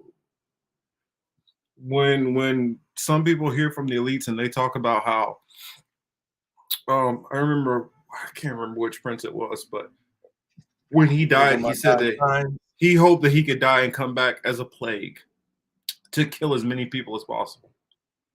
For God's sake, I don't really want to move to Kansas. Someone's hey, it's not that bad. Now, out there is a different story. Like, I grew up in Kansas, so it's not that bad. In fact, Rock Chalk, they won tonight. So in the championship game of the Final Fours. Just had to throw that out there. But I thought you was repping the Crips today. You can't see my Oh yeah, now I can see it, but before I thought it was the flag. I was like, oh shit, what Marcus got into last night. Yeah, I'm gonna go out to the valley and then rep Crips out there. They're probably like already looking at me like, we need to call the police. Just in general. I'll just say it wasn't a lot of people whose faces look similar to mine in that area. Let's get all the elites in these Raccoon City bunkers and introduce the Kung Flu virus. Shoot. Very little, Warren. Very, very little. I'm like, what was that? Chris Rock, he called himself no, Dave Chappelle called himself hood adjacent. Hey, I grew up. Hood adjacent. That's funny. Marcus, but at the same time, like, they tell us about this, but in all reality, most people are never going to find their way to a bunker like that, much less be able to own a bunker like that. So, you know what? If they ever do press the button, it doesn't fucking matter because most of us gonna die anyway. So hey, if that's how they're gonna live underground, not being able to go outside and smell, the air and feel all that shit, fuck it. Hey, they could push the button. I'm okay with going out at that point. Like, I'm not living underground like that. It's just I'm not doing that. I mean, I know we talk about the Matrix and shit like that. Yeah, Zion looked like it was a hot and sweaty mess. People didn't look like they were taking showers and shit. Like, I'm straight. I noticed. Dale, I got that reference too. I used to read the comics too. Yeah, I noticed. Doom and Gloom said, "Is there if there even is a real button? I'm not convinced." Well, I'm very convinced there's a real button. That I have no doubt about. Back in the day, I remember we used to have a field trip where we literally used to go out to some of the Minuteman nuclear silos and literally see the actual missiles and the people sitting there behind them waiting to push it. Back in the days when they had everything set up, worried about Russia. I can get it. With all the stuff going on, it can be hard to know what to accept and what not to believe. But believe you me, they have real nukes waiting to launch them. Oh yeah. Just like I remember one of the guys I served with, he was telling me how when he went to Japan back in the day, and they used to, like, you would see elderly women who they grew up during World War II when what was it, Hiroshima and Nagasaki were actually hit, and they were like, "Why did you guys do this to us?" So it was not. I know there's a lot of BS out there, but some things are very, very easily confirmable. I'm fairly sure not fairly sure. Like, we know they've got, nukes, but to the extent that we're gonna have like China, Russia, United States, Great Britain, Israel, all of them pressing that button, and all of us are just, I mean, at that point, I guess they would have to be able to like 3D print all their shit, right? This channel's criminally underrated. Oh, all right. Thanks, Doja. Appreciate it. What was I saying? Yeah, to the confirmed by extent. you. What I did in the military is I was a weapons specialist. I confirmed a lot of things. Now, I didn't have access to nukes, but I don't get the theory or logic that it's all just fake. I don't get that. Yeah, I mean, I do think, like I said, I do think they have those weapons because, I mean, clearly we see what happened to them in Japan, in those cities you just mentioned, right? However, unless you're going to 3D print literally everything underground, doing so just ensures that you're only going to be living underground. Because if that were to happen, how long is it before you could go outside? Years, decades. Exactly. And even like, what do they say? Like a few variant. But she said something the other day, like 8,000 people or something like that. Like really make all the decisions or something to that extent. But well, and I would put it this: that's we never can be entirely certain on the numbers. But I remember hearing from an investment banker who was on the very, very top levels, and he said, at most, you have about 2,500 people who are making the big decisions where it's all being pushed down now. And I completely believe that. Because see, here's the thing. A lot of people, this is just me talking. Doom and Gloom says, it just doesn't make logical sense to me that they would destroy their own investments. Well, first off, we have to stop thinking through the lens of ourselves. And you have to put yourself in the lens of somebody who only values themselves and don't value the rest of everybody else. The moment you can start seeing things that way, then you can understand that people are disposable to them. If they'll lead people into wars and get millions of people killed, then they have no problem with dropping bombs and killing millions more. Now, I mean, I saw, literally where spots where they were just killing mass people. I've been to literal war zones where you can see buildings ripped in half and people's bodies mutilated. This stuff is not being faked. It's just not. They don't spend all that money building big, huge bombs and missiles for it to just all be fake.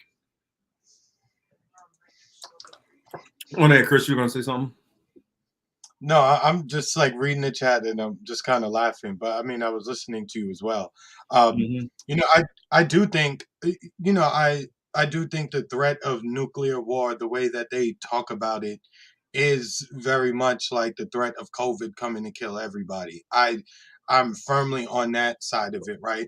If the right people, look, if we really did have some real independent psychopath who did have access to a button, even if he pushed the button, there's going to be people who have to actually carry out that order. If they don't do it, then it doesn't happen, right? But at the end of the day, you like fuck up everything. So I mean, that's what I'm saying. Unless you're going to 3D print everything in your underground bunker, like what exactly would be the point of doing that? I know that you want to get rid of people, but if you like check Behold the Pale Horse, they know because they've stated it. That was at the Club of Rome, I think I'm trying to reference. But they said during the Club of Rome, like, yo, we would like to blow everybody up, but that doesn't work you know, that's not going to work so well, right? So what we're going to do, we'll go after the immune system. And we've seen since the 60s what has happened with all the diseases that have come, et cetera, namely like AIDS, right? And all the different cancers. So they're clearly they'll take us out that way and keep I think at this point though, you have people who all of them don't have the same motivations that we have. I mean, some literally believe like the planet is the most important thing. All these people are going to lead to an unsustainable planet, so they need to go. Whether it's this way, that way, whatever way, this amount of people need to go. Then you have other people who are trying to fill belief systems. They are trying to enact prophecies on their own, which would be called self-fulfilled prophecy. You know, that's what I'm saying. I certainly believe that when you have people that are so detached from reality, their thoughts and their ideas on what they should do gets a little out there. I mean, and I just think that it's harder for, Dominus talking about Revelations. Well, speaking of that, you see, I'm gonna save my Hebrew apologetic stuff for another page and for another time because I don't want to take it too far off track. But I'm literally been watching a lot of things from Revelations pan out, and I can already prove certain things. For those who are familiar with Revelations, I'll just say this: I believe we're in the fifth seal, in between the fifth and sixth seal, fifth and sixth trumpet, and we're probably at the first and second vials. So I'll leave that there. Let y'all figure out what I mean. Look, Marcus Dale is referencing Utopia, the series. That was one of the shits that got us a strike too. When we yeah, they didn't like when we played that. They did not like that. They did not like that. Episode. The ancient days is ahead. Hey, there's Tina in there. Prophecies are warnings. It's up to human beings to make change. Oh wait, I might get Marcus started. Yeah, you might, but I'm not gonna. I can behave. It says, speaking of trumpets, have you seen these videos of people showing all those loud trumpets noises on there? I have not seen that, but I need to make sure to look into it. Sounds very interesting. What else do I have up here that I would like to get into?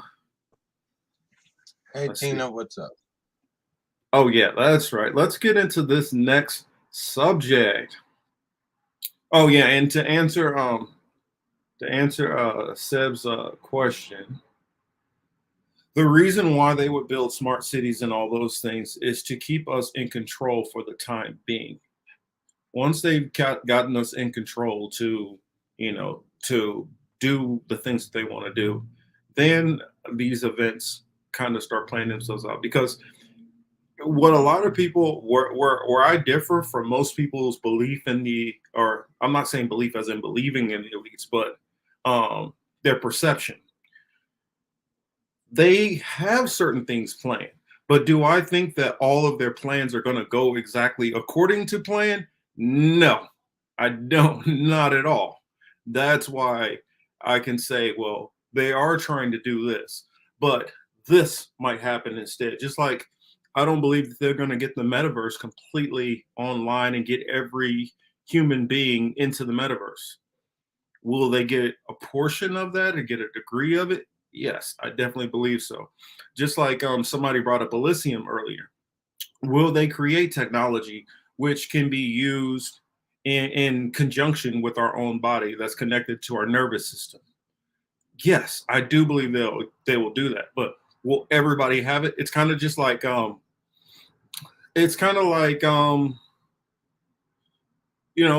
is it? Hybrid electric cars. That's the goal for them to want everybody on them. But are they going to get everybody driving a Tesla? No, that's not going to happen. But that is the intention, is what I'm saying. Yes, Mr. Street. said, if you want to scare people, set the purse siren as your ringtone. Oh, I used to have it as my ringtone. Basically, like, fuck you got going on? Yeah, Mr. Street sounds like he knows something about the scriptures.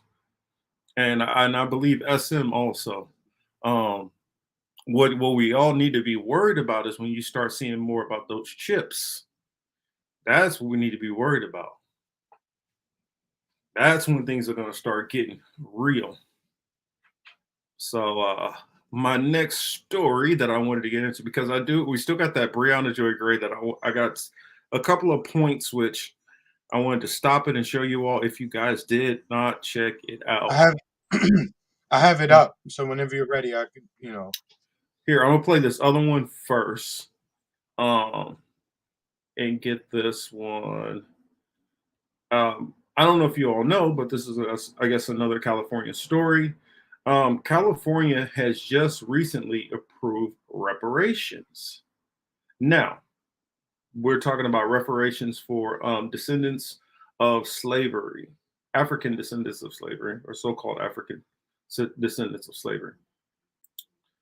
And so I figured I'll show this clip and then we'll talk about it a little bit. Love to hear everyone's thoughts in the chat, what they think about this, and then we'll go from there.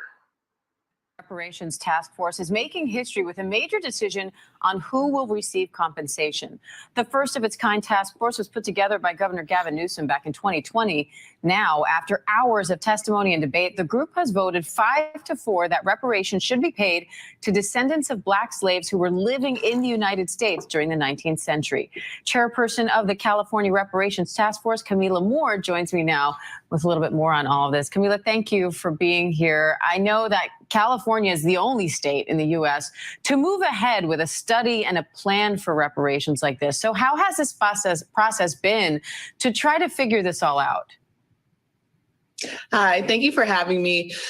We started the California Reparations Task Force meeting in June of last year.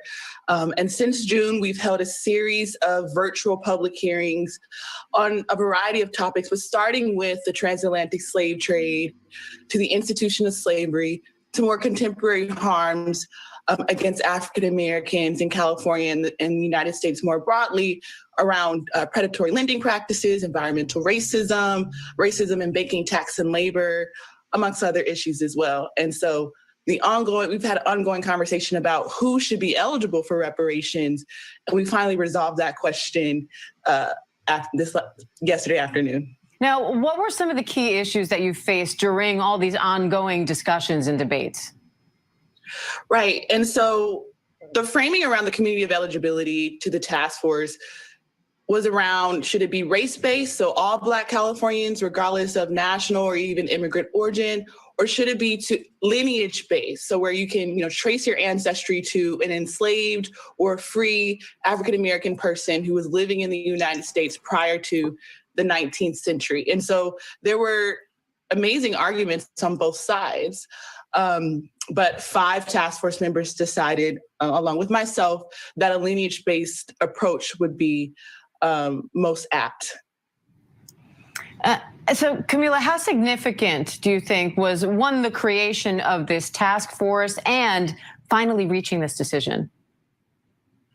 Well, I think, of course, it's history in the making, and it's a long time coming. The history of lineage-based reparations advocacy literally starts during enslavement, with Belinda Sutton and Callie House, who were one of the first African-American women to advocate for reparations for ex-slaves, to Queen Mother Audley Moore in the 1960s and the Black Panther Party, who also fought for reparations in their platforms, to grassroots activists today who were responsible for the enactment of AB 3121, along with Secretary of State Shirley Weber, and of course, California Governor Gavin Newsom.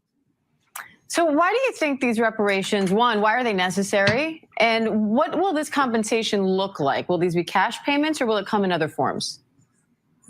So the task force still has to decide what forms of compensation would look like. And we've actually hired an economic consultant team that includes Dr. Sandy Darity, William Spriggs, and other economists to help the task force crunch the numbers essentially in terms of what compensation could look like. And to your point about why reparations is important, we know that slaves were promised 40 acres and a mule, and that was rescinded due to discrimination. And so, reparations is about accounting for that broken promise of Reconstruction and repairing the transferred harms to the direct descendants of those enslaved people. And I know this is a really complicated question, but as best as you can sum it up, how did you link those wrongs with how they're impacting people still today? Well, that's a really good question. Because in the statute itself, AB 3121, it mandates the task force to study and develop reparations proposals on the lingering negative effects of slavery against a particular group of people, and that being freed African slaves and their descendants.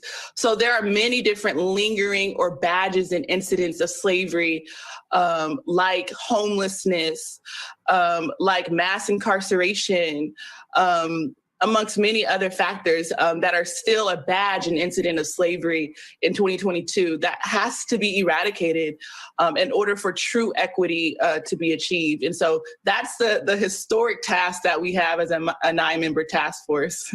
All right, Camila Moore, thank you for your time today. We appreciate it. Thank you so much. Hi, everyone. George Stephanopoulos here. Thanks for checking out the ABC News YouTube. Shut up, George. So, Chris, your thoughts on that? Well, I mean, Thomas made a great comment. I was thinking the same thing. Like, slavery wasn't a major thing in California. If you were going to make black citizens right in California, what you should be doing is trying to give them money for what the banks did, right? Yeah, but the only reason, like what Thomas mentioned, but go ahead. Where I would push back on that is because how did most black people even get to California, and when did they get to California? Most of them were leaving from areas that had slavery, and so they fled from Texas or Mississippi or North Carolina or Alabama and various other states to California. I would argue that because of the fact in California, a lot of the people whose land it naturally was, they pushed them below the border into Mexico and said, hey, you don't get anything from this. It does make it kind of a complex question. But you also got to remember, a lot of these people who moved to California, especially wealthier ones who started Hollywood and things like that, more than likely got their money either directly or indirectly through slavery. And so, though California, the state, did not necessarily, have a part heavily into slavery, the current residents of the state, many of them come from either one side or the other side of, the benefits and negatives of slavery. Yeah. So, do you think they should give reparations, right, Marcus? Like you think they should? Oh yeah, I definitely believe that they should. It's just a matter of how are they going to do it and how much is the amount going to be, because if you're talking about the population of California, if you're just taking black people, and that's not even separating, saying if you immigrated, or you migrated to the United States through California, say you came from, let me think, Haiti or Jamaica, those states, I feel like France and Great Britain owe those people for reparations, just like the House of Lords for any person who's black who comes from the UK. They would owe them reparations, which I feel them and all these European nations which took part and benefited greatly from it.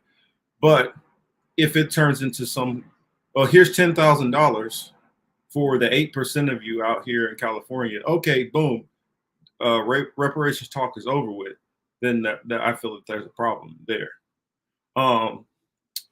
I believe SM asked, how much would the 40 acres and a mule actually qualify to in today's dollar?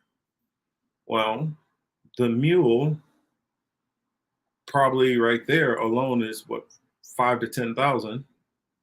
And you take that 40 acres, and let's say 40 acres, if that's in California, we are talking about a hefty sum. 40 acres in California could, it depending on where it is, which 40 acres, we could be talking about millions of dollars.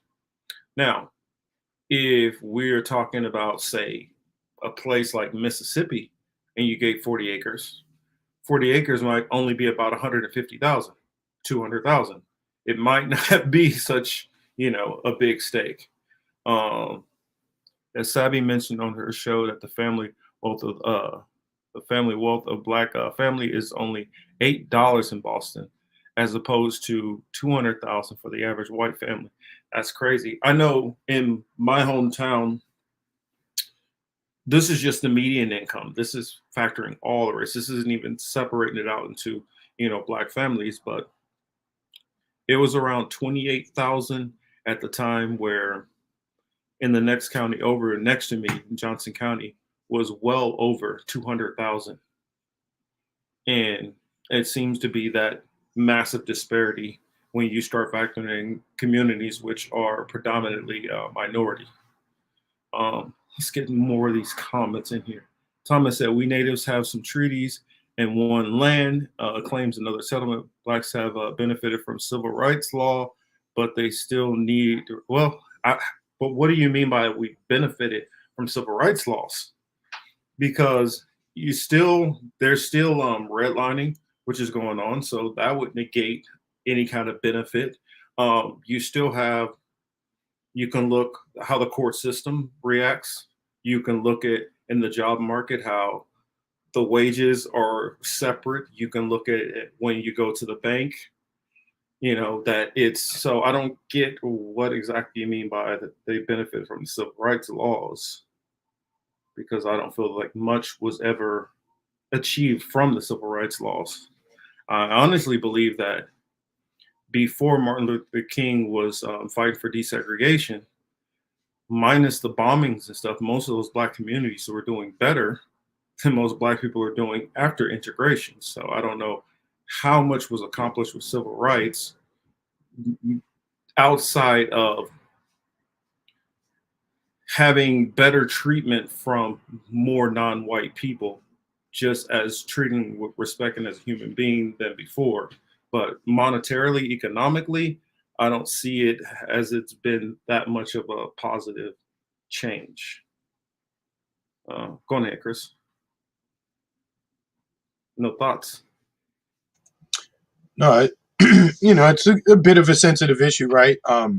Like I wouldn't get any money, not from here, considering where my people come from, right? It doesn't mean that they couldn't go to the places where they come from to ask for said reparations. With that being said, though, I do think there should be some kind of financial payment to people, to Black folks here in the United States. The only reason why I hate talking about it is because we know it's never going to happen. If you look at who composes the government, I mean, you can look at any of these people. Are they ever going to do that? Are any of these bankers that we look at, the little hat people that we discuss, because they're the ones who really control the finances, are they ever going to give people who look like us funds for the shit they've done? Like, they've stolen people's identities. They pretend to be something they're not. They're never going to cut anybody a check. And quite honestly, I Or really not don't a like the check. fact that I'll just add I really real don't. quick. I'll just add this part real quick. Yeah. Or not a check up to the level which it should be. So, like, say if I owe Chris $1,000, then okay, I'll give him $10. So, but go ahead. No, and then I'm kind of, it kind of makes me angry that you're going to the ancestors of the people who did this to you, and you're still begging them to give you some shit. This the psychological component behind that shit always messes with me. You know what I'm saying? I don't look at it as them begging for them to give you some shit. If I did work for you, I owe you, right? It's not about begging. It's about saying, give me what is owed to me. At least start giving me some of the payments on what you owe me. I don't look at it as so much of a begging for it because you already earned it. It's a debt that's unpaid. No, that's what I'm saying, Marcus. Like you know what the story is. Like if we were talking to somebody in the government or to one of the Fed banks type shit, like you know the story, you know what happened, you know who built this, you know how we got here, right? Why do I have to ask you anything else? You should be telling me, hey, you should expect a payment on Thursdays, or here's some land, here's some land, here's your mules, here's something. So, we bring it up, we talk about it, etc., and nothing ever gets done. I mean, they do things like what they did in California, but to me, that shit seems more about pandering to black people to keep them inside the Democratic Party than it does about anything else. Oh, and I don't disagree. Correct. And then, like SM says, people are so mixed up it'd be hard to qualify people. I mean, but some of the people, specifically the folks who do come from like the American Southeast. I don't think so. I don't think it's that hard. I don't think people are that mixed up that it's that hard to find. Yeah, that's what I'm saying. Because we gotta remember it's not that long ago. I know a lot of people they think slavery and they think back to the earliest dates of slaves first coming into this country and ones being first taken into slavery. I mean, the people from the Southeast. I can go back to what great grandmother, and we're already hitting slave territory right there that fast. It's not like I got to go back a bunch of generations to find that. Yeah, the people in the Southeast would be able to. A lot of people, who left the Southeast, southern part of the United States, they would pretty easily be able to, to trace their lineage, right? Somebody like me would be a little bit hard, right? Because my family tree, like I'm first generation born here. I have to go as different flags, right? I have to go ask Spain to give me some money on one hand, and I have to go ask England to give me some money on the other hand. So for me, good luck. And none of those countries doing anything. Thomas is right. Federal. Yes. Correct. The only federal reparations settlement for blacks that I can think of is a black farmer settlement under Obama. The feds took back the 40 acres and a mule. And not only that, they took a lot of black farmers' land, the ones who had land, they took that land back from them also. Not only just didn't give them what was owed, they literally took back from them after that. And then I just look at it like this. America could not afford to pay the true level of what it actually owes. Because people are thinking, well, what is it? Maybe a couple billion? No, they have literally reaped trillions. How do you pay that back? I mean, so that's my take on it. And the fact that they were just going to do it for every black person. Well, let's not forget that some of the nations in Africa helped with the slave trade. So do you get to benefit when your ancestors benefited from selling these people into slavery in the first place? That doesn't really add up for me. SM says, are the reparations to be given out under one drop rule type qualifications? Because that would include a lot of white people too. I imagine that they would do it the same as the way they do it for Native American tribes. When we would go out to the reservations or have to deal with like my family and them trying to go through it, we would have to trace back the ancestor and be able to prove, like DNA wise, what percentage of Native American ancestry that you have, so that you do qualify for those benefits. So, the one drop rule is no, that wouldn't qualify. So that's just how I see that one. When I think reparations, I wonder if our ancestors would be satisfied. Mine would probably have a fit, had to be there. Yeah, I mean, I know some people, they're waiting for another type of reparations. Let's just say those reparations are liquid. So I'll leave I'll leave that comment at that. And that ties into the Bible also. So we'll leave that alone. The freedmen in Oklahoma lost some tens of thousands of acres of land to the state and USDA. That land was the 5 tribes reparation to the freedmen. Freedmen still have a lot of land, though, very isolated. Yeah, that's what I'm saying. Once the U.S. as a nation, think about it, as a nation, they don't even literally want to apologize for the over policing. They don't want to apologize for a lot of the things that went on in our communities. So to think that they're going to want to, excuse me, on a national level, say I'm sorry for all the rest. They won't do the basics, so I highly doubt that they would ever. All they do is give lip service. They'll start commissions, they'll have meetings, they'll have votes about voting on whether or not to have a commission. They'll do everything other than to cut a check.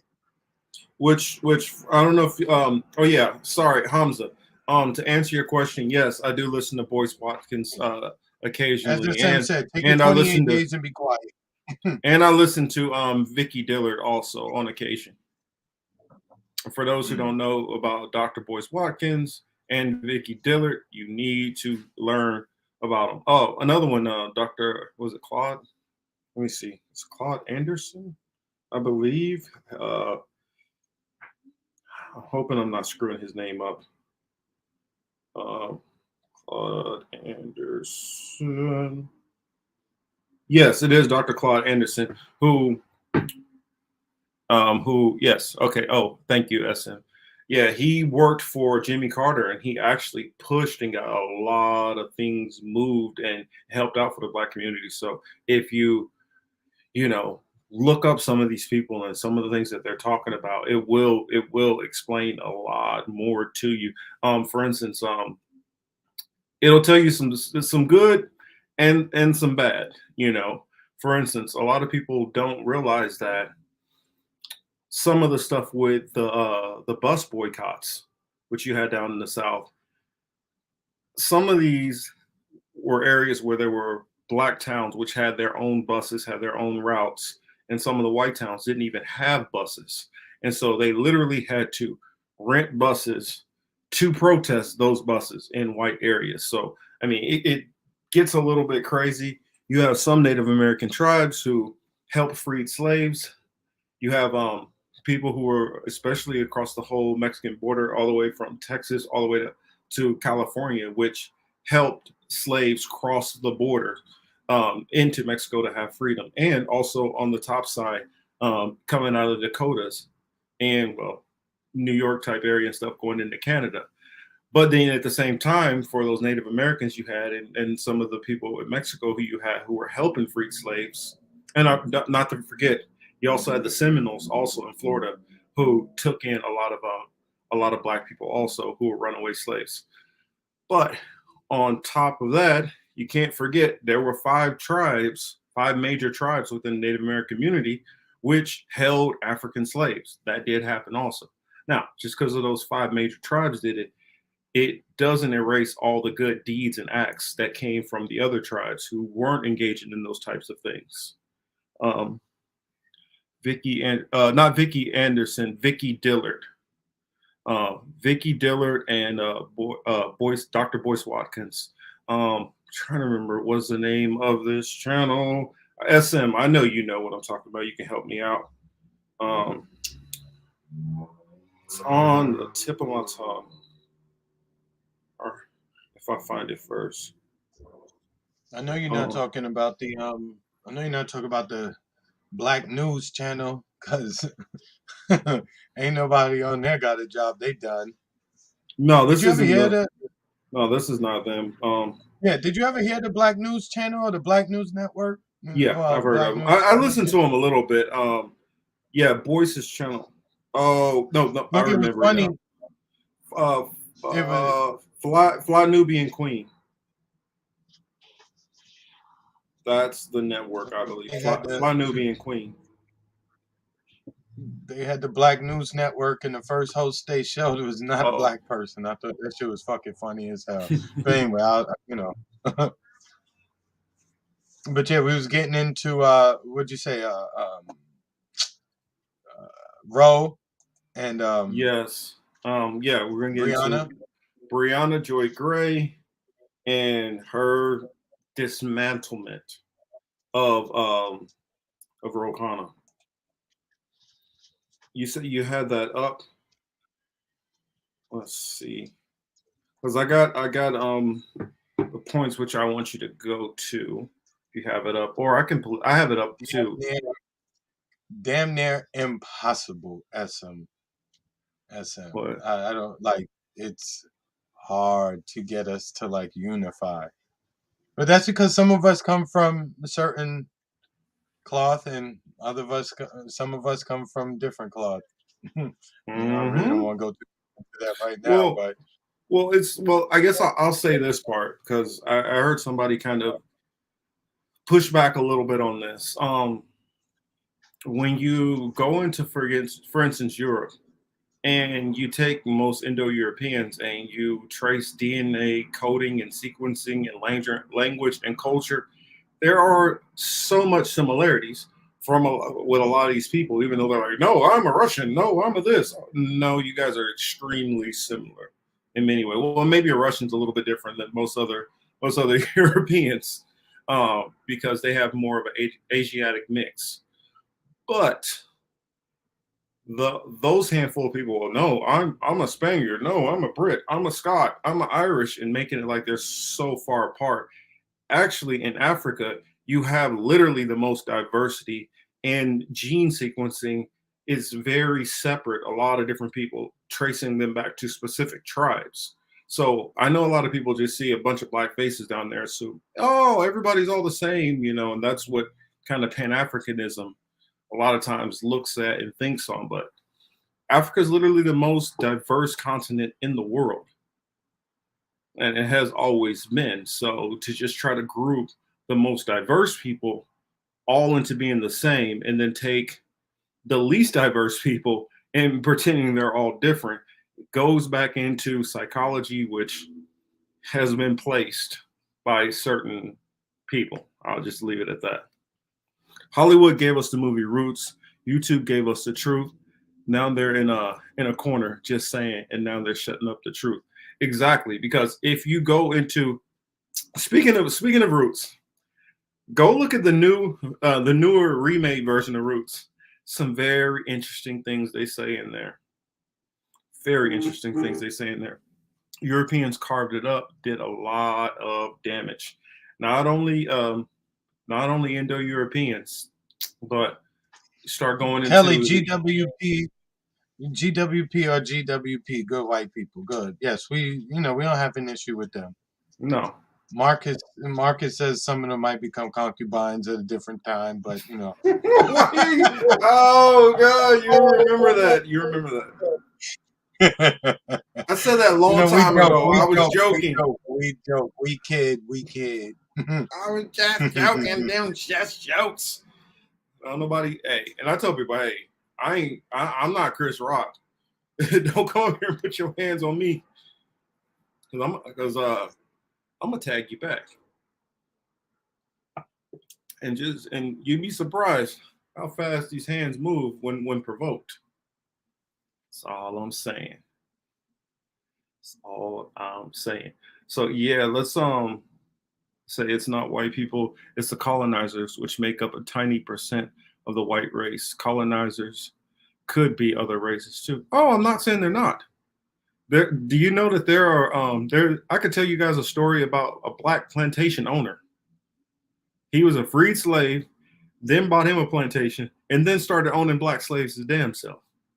So if you're a colonizer, you're a colonizer. That's the issue. By the way, I'm not down with being a concubine unless I could have my own male harem. Oh, here she go. you're gonna be first on that list. I better stop. Somebody get you. I'm not trying to get you in trouble, my boy. Let's rough transition into Briahna Joy Gray. See, that's what I'm saying. People ain't gonna be able to take us serious. They're like, there was just genius points, so smart, so sharp, and then they fuck it up with their fart joke antics. The only exception would be most Europeans are descendants of Germanic tribes that burnt Rome down, and then the continent. The only exception would be the Basque from Spain. Yeah, they just deported most of them and kept the architecture. Which, if you did some tours and you went down below certain parts of Europe, you would see literally whole like cities, whole towns, and cathedrals that are built on top of other cathedrals. Europe is an interesting place. I lived there for 3 years, and there's a lot that's being hidden historically. Just like how Thomas brought up that the issue about colonizers. I get myself in trouble saying this, but this is the same thing when you're dealing with, as Chris calls, the tiny hat people. Not every single one of them, fall up under that category, but some of the ones who are doing the stuff they're doing, they're doing it on a massive level. I'll just say that. So yes, there's always nuances and levels in between levels of all of this stuff. Misha, you, Marcus, and Chris will be on the preferred harem list. I see. Sometimes I get myself in trouble just reading stuff without proofreading. I can't stand Ro. Yeah, I know. Well, the thing about it's weird to me. You are right. Ro does have a fucking ugly, homely looking face, but he is such a crook. That dude is such a crook. But he still has a way of looking like, Tiny Tim. Let's see, where is it at? Yeah, I can bring it. You want me? I have Marcus. I have the video up. You want me to put it up? Okay, yeah, put it at the 3-minute mark. All right, got you. Oh, his wife is already cashing in. Oh no. That no, not that one. Here, I'll put it up because I forgot to go back to that one and get some couple points, but then I realized when I was watching the one with Max Blumenthal, she actually referenced back to this one. So I'm gonna bring up a couple of points. Let's see. Let's just get that share going. I think Ro does believe some of the stuff he's saying. And when you watch some of the stuff that's said here, you'll realize that. That's why I said, shout out to Bad Faith podcast, Briahna Joy Gray, because y'all need to see these. That's all I'm going to say. After this video, Chris, make sure I'm going to put this on Chris. Remind me.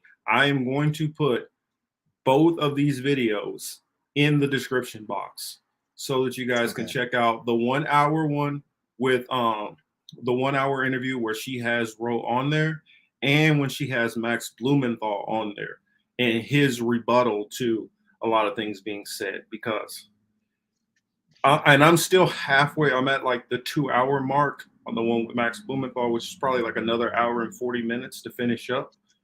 But everything that's being said in there is pretty much just jewels.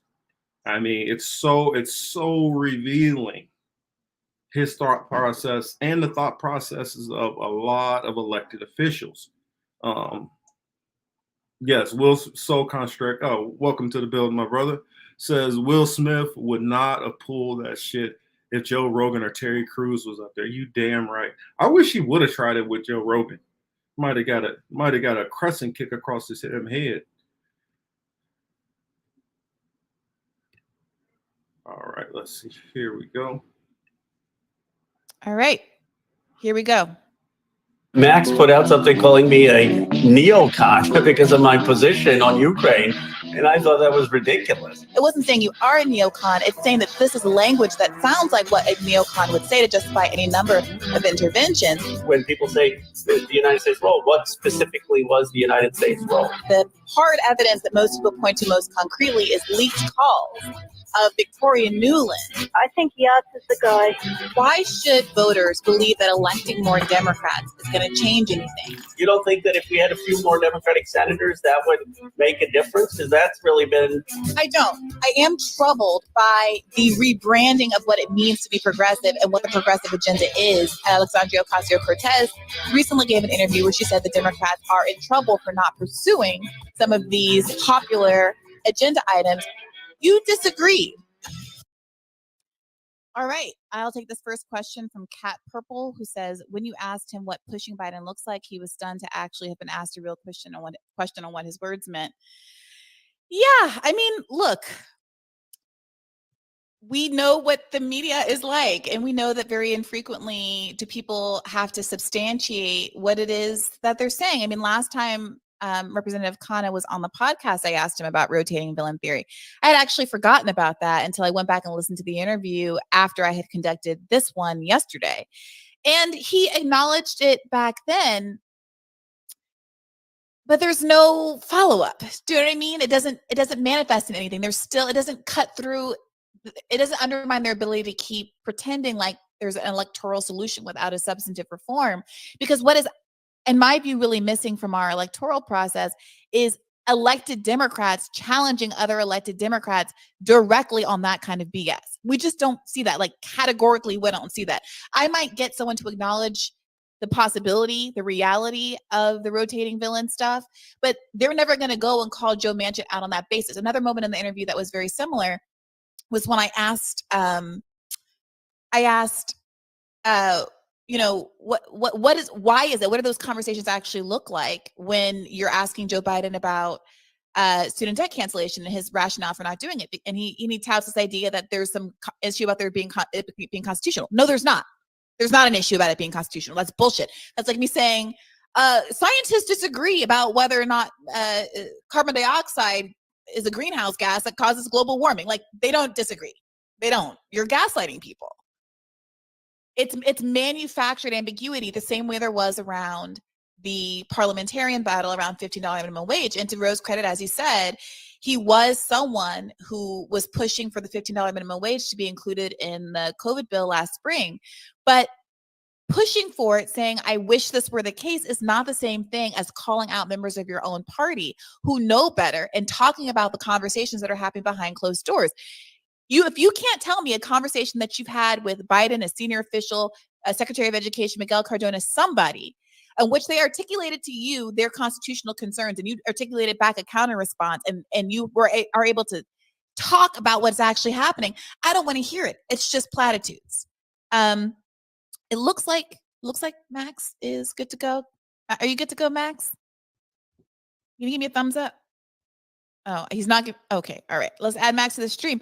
Welcome, Max.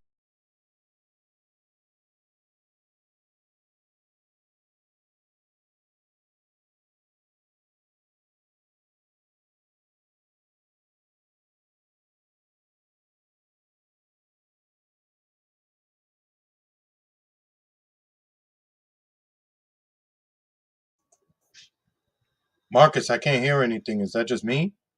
Are you on mute? Oh, sorry, I'm on mute. That was me. I see my lady Liz is in the building. What's up, Liz? But here, let's get to that was just a little quick snippet, those first 3 minutes. But excuse me, coffee running through me. But I'm gonna give you guys, once it gets to this next portion that I want to show you, it's gonna kind of give you a little taste, a little tease of some of the stuff that she goes in and catches people. Marcus, my lady Liz in here too. Hi, Liz. That's only because I was talking to y'all earlier. And which y'all should know, Me and Chris, we are just not friends on camera. We are true, legit friends that we be kicking it even without the show. If we lived in the same state, we'd probably be together all the damn time. What was that? Mine is somewhere in the chat. I said mine is somewhere in the chat. I know I saw it say hi to I saw her up there. Yeah, she Oh, yeah. responded back. Let's get back on this. Let's see. I said the 10:15 mark. That's good enough. About 10:18. Oh, back up a little. Bullshit. Not that much. Okay. I guess it'll be 10:04. All right, here we go. We'll hop back in. We bring a diplomatic end to this war. I think we're still sidestepping this issue of what America, another $30 billion. That I always 100% in defense of the administration. I'm very critical on Yemen. But on Russia, I think this president has gotten the policy right. Earlier this month, reporter Max Blumenthal asked you a similar line of questions about why Ukraine, why send weapons to Ukraine, and why intervene here when there's so many other conflicts in the global context that America chooses not to intervene in. How can we trust that this is something other than a strategic choice rather than a moral one, especially given the United States' long-term involvement in the region? Earlier, you mentioned that this should be between. You contrasted the fault as being 100% Putin's fault and not Ukraine's fault. But the real question that much of the left is asking is the extent to which this is a combined result of both Putin's actions and the United States and NATO's long-term actions. And when Max Blumenthal raised some of those issues to you and put this video out, prices are already going up massively because of the sanctions, inflation's going up, and that's all to fight Russia. I mean, that's the message Biden and his people are sending. Don't you think? I mean, do you think Americans? What skin in the game do Americans have for Ukraine? Americans have the skin in the game to stand up for freedom, to stand up for human rights. We've always done that as a nation, and we want to make sure that we stand up for Europe and NATO. We stand up to bullies. I mean, people see on television Putin killing children, killing mothers. I mean, it's horrific. And we as an America, we are the greatest nation in the world. We've always stood up for freedom. We stand up for human rights. So raising inflation and raising oil prices for freedom. I don't think that's connected. I think the reason that people are paying $5 at the pump and $6 at the pump is because these big oil companies are profiting billions of dollars. You responded with a since-deleted tweet that said, "The far left's refusal to condemn the immoral and illegal Putin invasion is appalling. It's nihilistic relativism. I stand on my words in this exchange and reject Max Blumenthal and RT Talking Points, where he's a contributor. I have human rights progressive approach to FP, to foreign policy." Do you stand by that tweet? Why did you delete that tweet? I do. I don't think it's deleted. I stand by it. It's still up there because I stand by it. It was in response. Max put out the. I'll stop it just to confirm.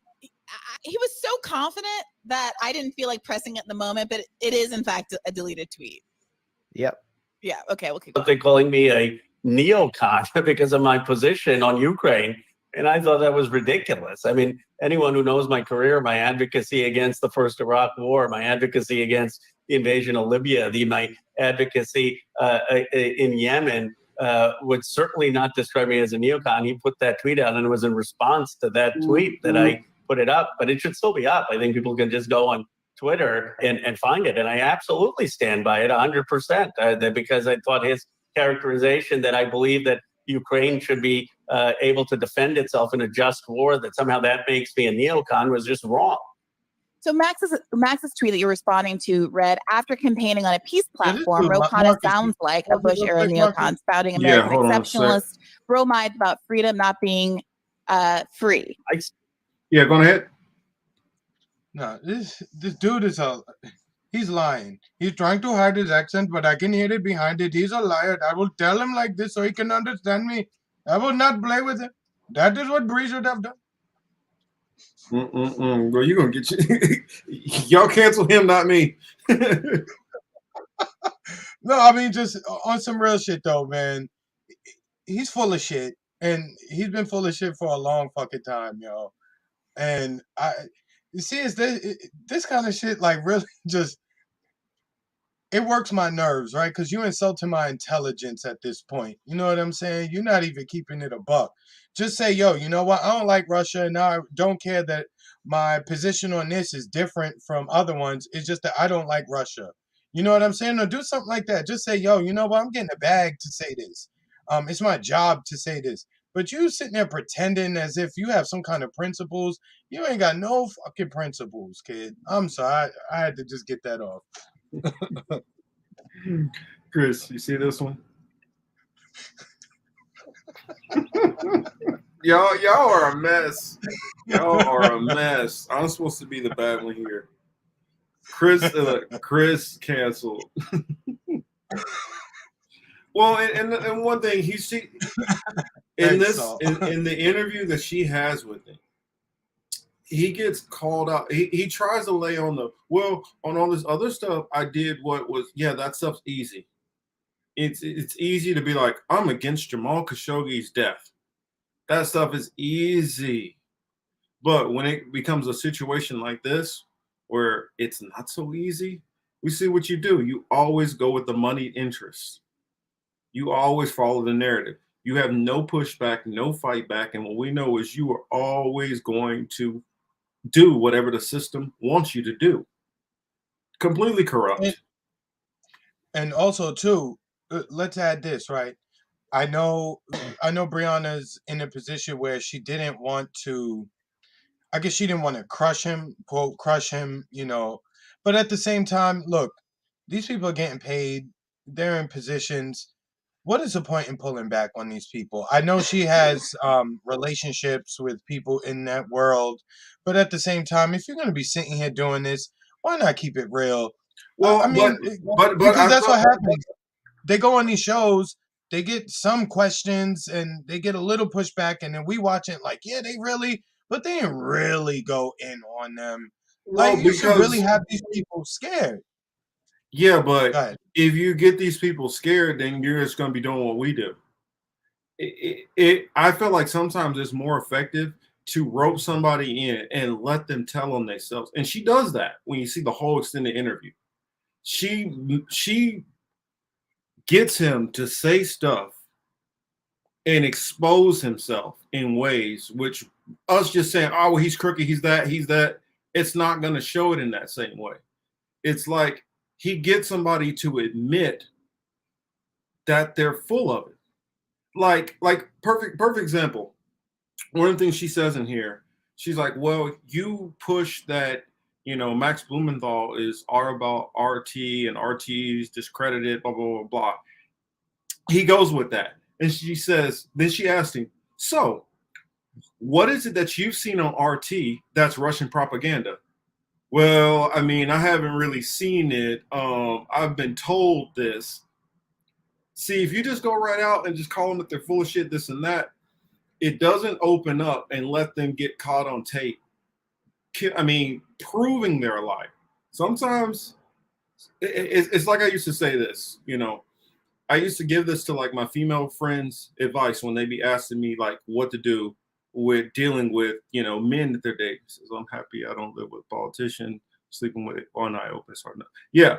And I would say, when you catch the phone number in his wallet, don't just come on, I know you're doing this and slow it down. Don't do that. Let him get the number. Let him make a couple of phone calls. Just keep watching. Let the evidence pile all the way up. And then instead, you're like, oh, so you're going to tell me that it was just a phone number? Well, what about this text saying this? Well, what about this picture that you sent? What about right here, your receipt? I see that you are planning to go fly here and you've already booked a hotel room. And she's already putting on her paper that on her social media that she's going to go meet up with her boo. Sometimes get the evidence first instead of, because we all know all of these people are crooked, but if we can't show how they're crooked, then it's just like, okay, they're saying they're crooked and it doesn't go anywhere. But when you let their own words condemn them, that's always better. Like I remember one of my teachers, he loves to say, he says this phrase, He said it's always best if you can chop their head off and leave them still smiling. And that's what she does to him. She, time after time after time, gets him to admit he is full of it. Oh no, the way she did it was good as far as like how she handled it with what's his name with about Max. You know, that was good. But I'm just saying, like, at some point it's like once you get all this, you see their hypocrisy, you know what they are. At some point it's like, why are we even talking to these people only for them to insult us, or for us to see just how much they're lied to us? You know what I'm saying? But I'll say, Chris, Like, we for know instance, that real quick, if go Ro Khanna saw this show and was like, "Oh, I want to come on and talk to you guys," you might say, "Okay." Me, I would say, "I'll watch." The reason why is me, you, most of the people in our audience know he's full of shit. What percentage of the people that knows he's completely full of shit? Well, what percentage of the people who might vote for him at one point in time knows he's full of shit? That's what you have to always keep in mind. Just because we know this doesn't mean everybody else knows this. The majority take this dude for being completely legit. Majority take all of these politicians, like at AOC. That's the reason why she's getting in trouble and stomped out now. And they're letting her condemn her damn self. Yo, Shadow's funny too, kid. But sorry, go ahead. But I mean, you gotta let these people condemn themselves with their own words. It's kind of like, yeah, you have your different types of fighters. I can already tell personality wise, Chris in the ring would be an aggressive fighter. Me, I'm a counterpuncher. I let you reach out there, hang yourself out in the open, let you take an attack and expose yourself. Then I punish you.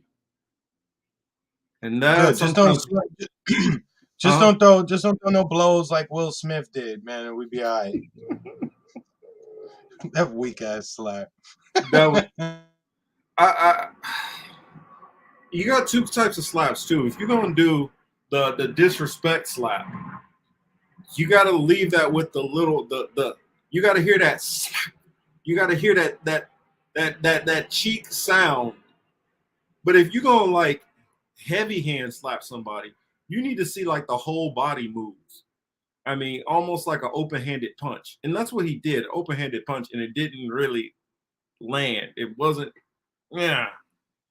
Let's see, Nadia Yvette Chambers, hello and welcome to the show. So let's go back in because I'm gonna show you some more. She's gonna go after him a little bit more. Get Ro Khanna's name. No, Uncle Ward. Yeah, I wish. I mean, I try to be good and not want to put. And keep it in mind. I'm saying she's verbally taking his head off, not literally. Correct, verbally, guys. In this one, verbally, she should go to jail for assault because she was just beating on this man senselessly. Now, Max gave him all kinds of like. He's doubling him up. You know, he's throwing punches and bunches, metaphorically. So here, we'll hop back in. Stand by it. I said that Ukraine is standing up for its territorial sovereignty. They're in a just war. We should stand with them. We should provide them with weapons. I distinguish that from wars which I have been opposed to, like Iraq, which I didn't think was a war that was justified.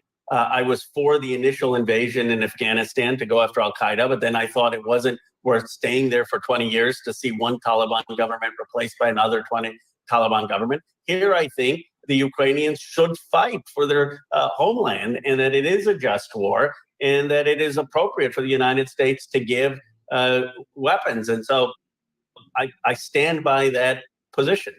But I think what Max was responding to was he asked a question about the rising cost to Americans of sanctioning Russia and the massive package of arms authorized for Ukraine, right?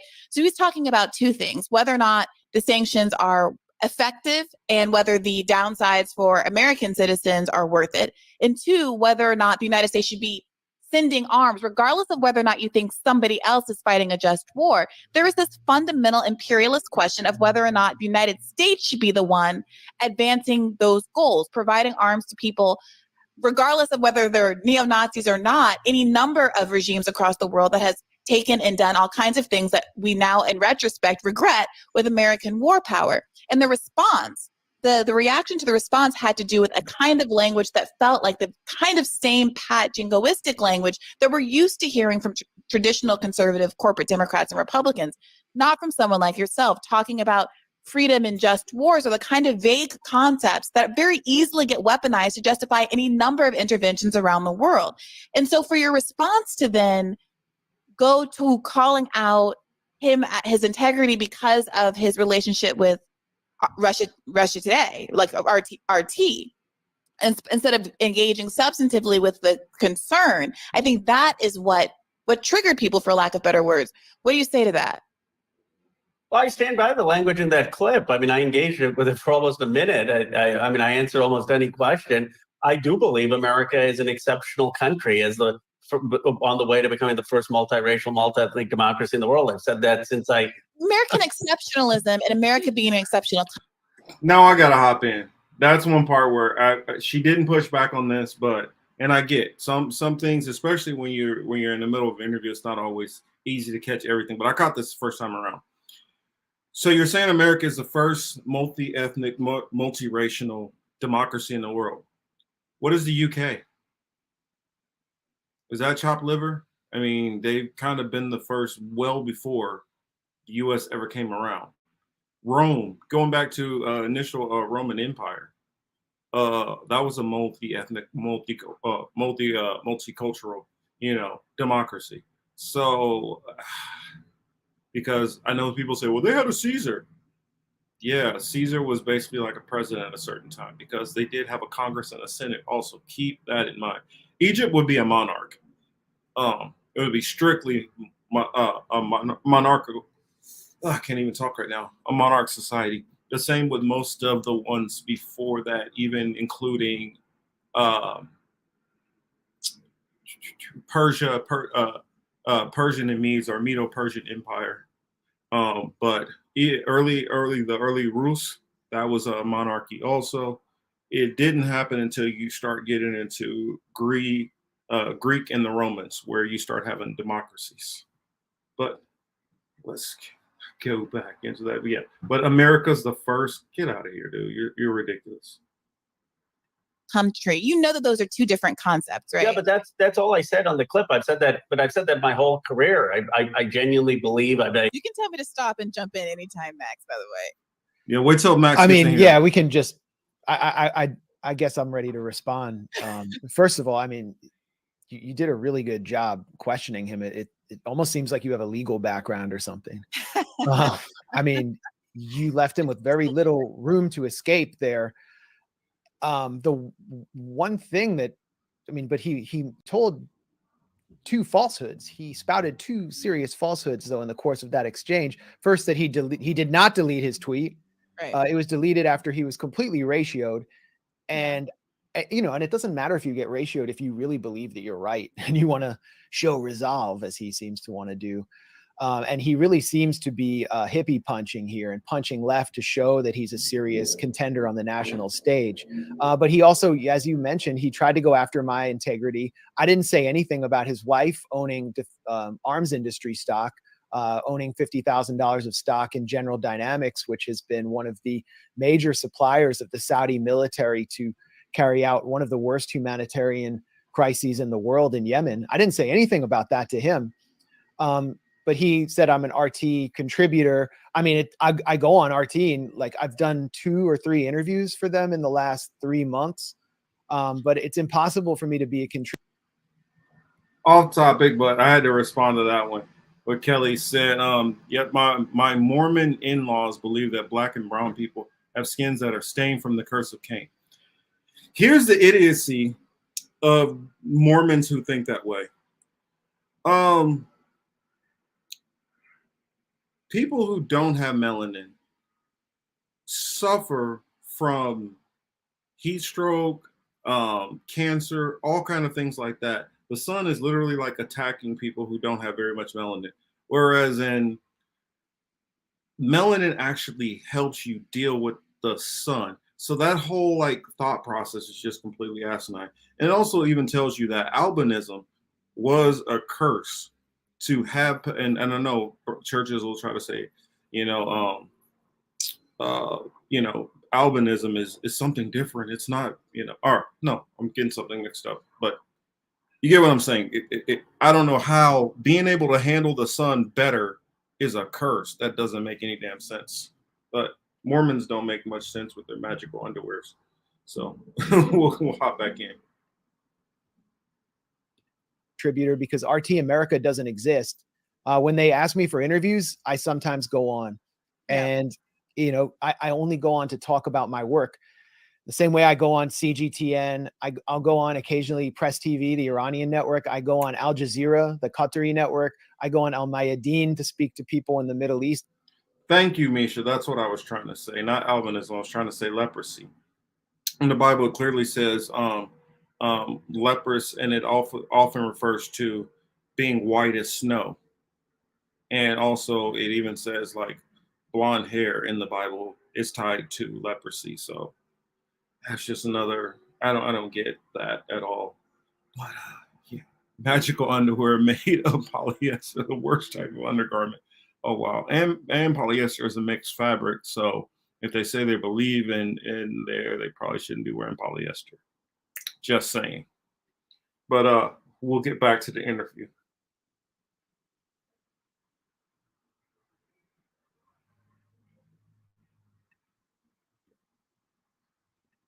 It's an Arabic network, whatever.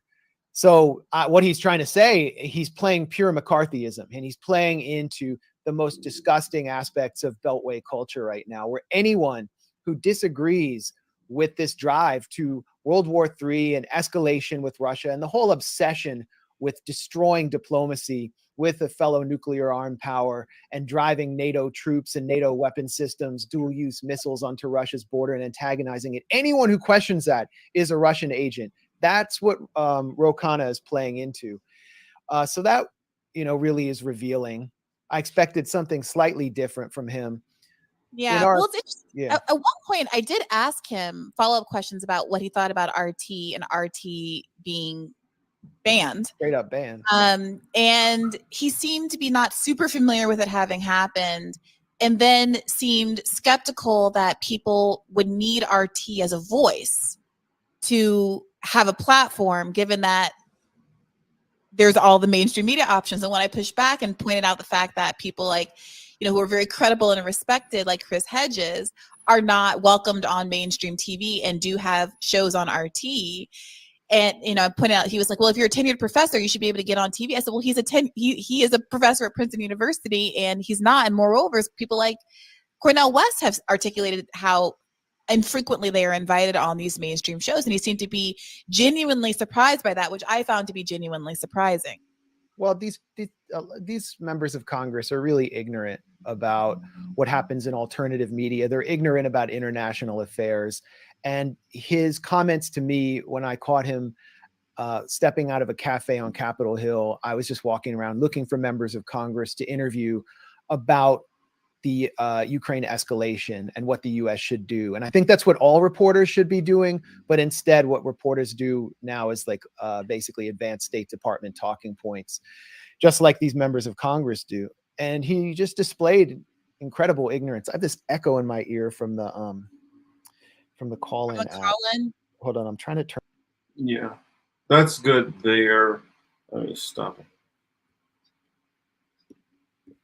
Yeah, but right there, she pointed out the fact that this dude thinks like, oh, well, all the mainstream stations, you should just be able to get on there if you're a tenured professor, not knowing that even, just said his name, Cornel West, who is liked in a lot of these circles, he has a hard time getting on there, and he tepid criticism. Very, very weak and soft criticism that he does. Oh yeah, he can't get on there. So you really think Well, they're I putting mean, Chris Edges on there? well, correct. Remember, Cornell was pretty much finished the moment him and Tavis Smiley started keeping it real about Obama. The moment they did that, it was a wrap. Like, they were put on the list. Yeah, Hamza says Roe knows what he's doing. I legitimately think he doesn't, because a lot of these people, once they get in that DC bubble, you get worms in your brains. I mean, I don't get it. You get really dumb about understanding how anything works, because that DC culture, a lot of them are all the same. They're all sipping from the same Kool-Aid. And so when you get into it's like the same thing we went through with the Mormon thing. When you grow up in that and that's what you're around, that's what you think about, that's what you believe is the only truth. And you're not being exposed to any other voices. And even in the DC area, I mean, the fact that he couldn't point to what the issues were that he actually has with RT shows that he already just shuts down certain things and just discredits them off of minimal information. So he's not that bright. Yeah, he was having acting classes for 5 years before joining Congress. That's possible, but that still doesn't mean he's not stupid. Plus, he's a tech guy. I mean, a lot of these tech people, a lot of them, no, not all, because you got to have a certain amount who know what the hell they're doing when they're doing some of this stuff. But a lot of these people, they get into a position. It's kind of like this. Somebody comes to repo your car and you need your car. They're like, hey man, it's out of my hands. I'm just doing my job. That's what happens with a lot of these people. They're going to get paid to do X, Y, or Z, and they go and get paid to do X, Y, or Z. They don't put very much thought past doing X, Y, or Z. Roe is in Congress to be a proxy for the for Silicon Valley. He is there to get Silicon Valley's wishes in there. Does he actually take the time to study anything in the foreign policy? Hell no. Just like obviously we've gotten to see Kamala, who was a senator, doesn't know jack shit about anything outside of the law field. Nothing. She doesn't. That's the reason why she gets up and looks so unprepared all the damn time, because she doesn't study or know any of these issues. And most of these politicians are that way. Thomas says the only true anti-establishment politicians in crime that I can think of the past 15 years is Ron Paul and Ralph Nader. Exactly. How is Ron Paul so much on point, and then you see his son? It's like, damn, dog, were you even around your kid long enough? Did you raise your kid? No, Like, no. And that's what I remember what I talked about with the elites. I talked about this on Franco's show. I don't know, for those that didn't catch it, I did a interview on Franco's channel. It was me, of course, Franco, Shadow Band out there in the chat, and Jack Sith, which it was always a fun conversation when we were able to sit down with those three gentlemen. So make sure to go check those out. Also, I was on with Blue Moon Red Wine, and we talked about some of these different issues. So, but back to what I was saying, shameless plug. Well, no shame plug. Oh, well, forget about Ross Perot. Ross Perot was, he could have really shooken some things up. And that's the same thing with a Jesse Ventura. There's always these handful who see through all the BS, and it's normally because they've been more involved in the actual situations that are going on instead of just gobbling in, State Department talking points. I mean, they don't hear anybody speak real. So that how could they know what's really going on if they just are sitting there just trusting whatever? I mean, we even heard, what was it? Texas Governor Greg Abbott, who was afraid to even say anything negative on Klaus Schwab and the World Economic Forum. Wouldn't even criticize it at all. He would just say, well, I'm going to sit there and I'm going to push for Texans, and I'm going to make sure everything's good for Texans. But you're not answering the question that's asked of you. And that's what a lot of these, because they don't know this stuff. So when they don't know, they just default to what the majority of people around them are saying and would say. Soul Construct says, wow, Marcus went to the Wayback Machine. Yeah, I mean, sometimes that's what you got to do. What was that you put up? Last time I saw Dr. West on CNN was during George Floyd protests with Anderson Cooper. Yes, because they need to have a black face on there. So what do? They go to one who they know is gonna give the minimal criticism. It's gonna sound really, really intelligent without really saying a lot of anything. I mean, I hate to knock Dr. Cornel West that way, but he might be breaking down a point and saying something almost exactly what I'm saying, but he is pouring so much water in that cocktail to water it down before he serves it to them. Whereas if you get it from us, you're getting the straight bourbon. You know, you're getting a straight shot of whatever Correct. we got. That's exactly why they put people like that on there. That was like I mentioned it earlier, like the Black News Channel. You know, they were funded to the tune of $50 million by the guy, I think, by Shad Khan, however you say his name. Shahid, but are you talking about the right one? You said Shad Khan. That's the Jaguars owner. Oh, then it's another Khan. The dude who does he also own AEW wrestling? He might actually. Yeah. I don't know. You might be right.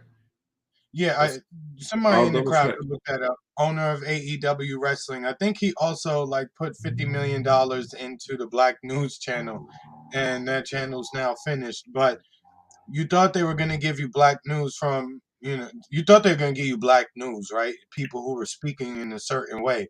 But when you watch it, it's his son, Tony Khan. Okay.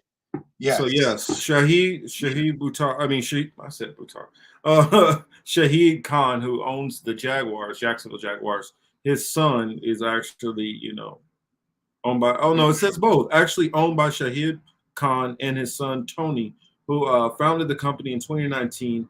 And ring performers Matt and Nick Jackson and Kenny Omega also serve as company executives. Mm-hmm.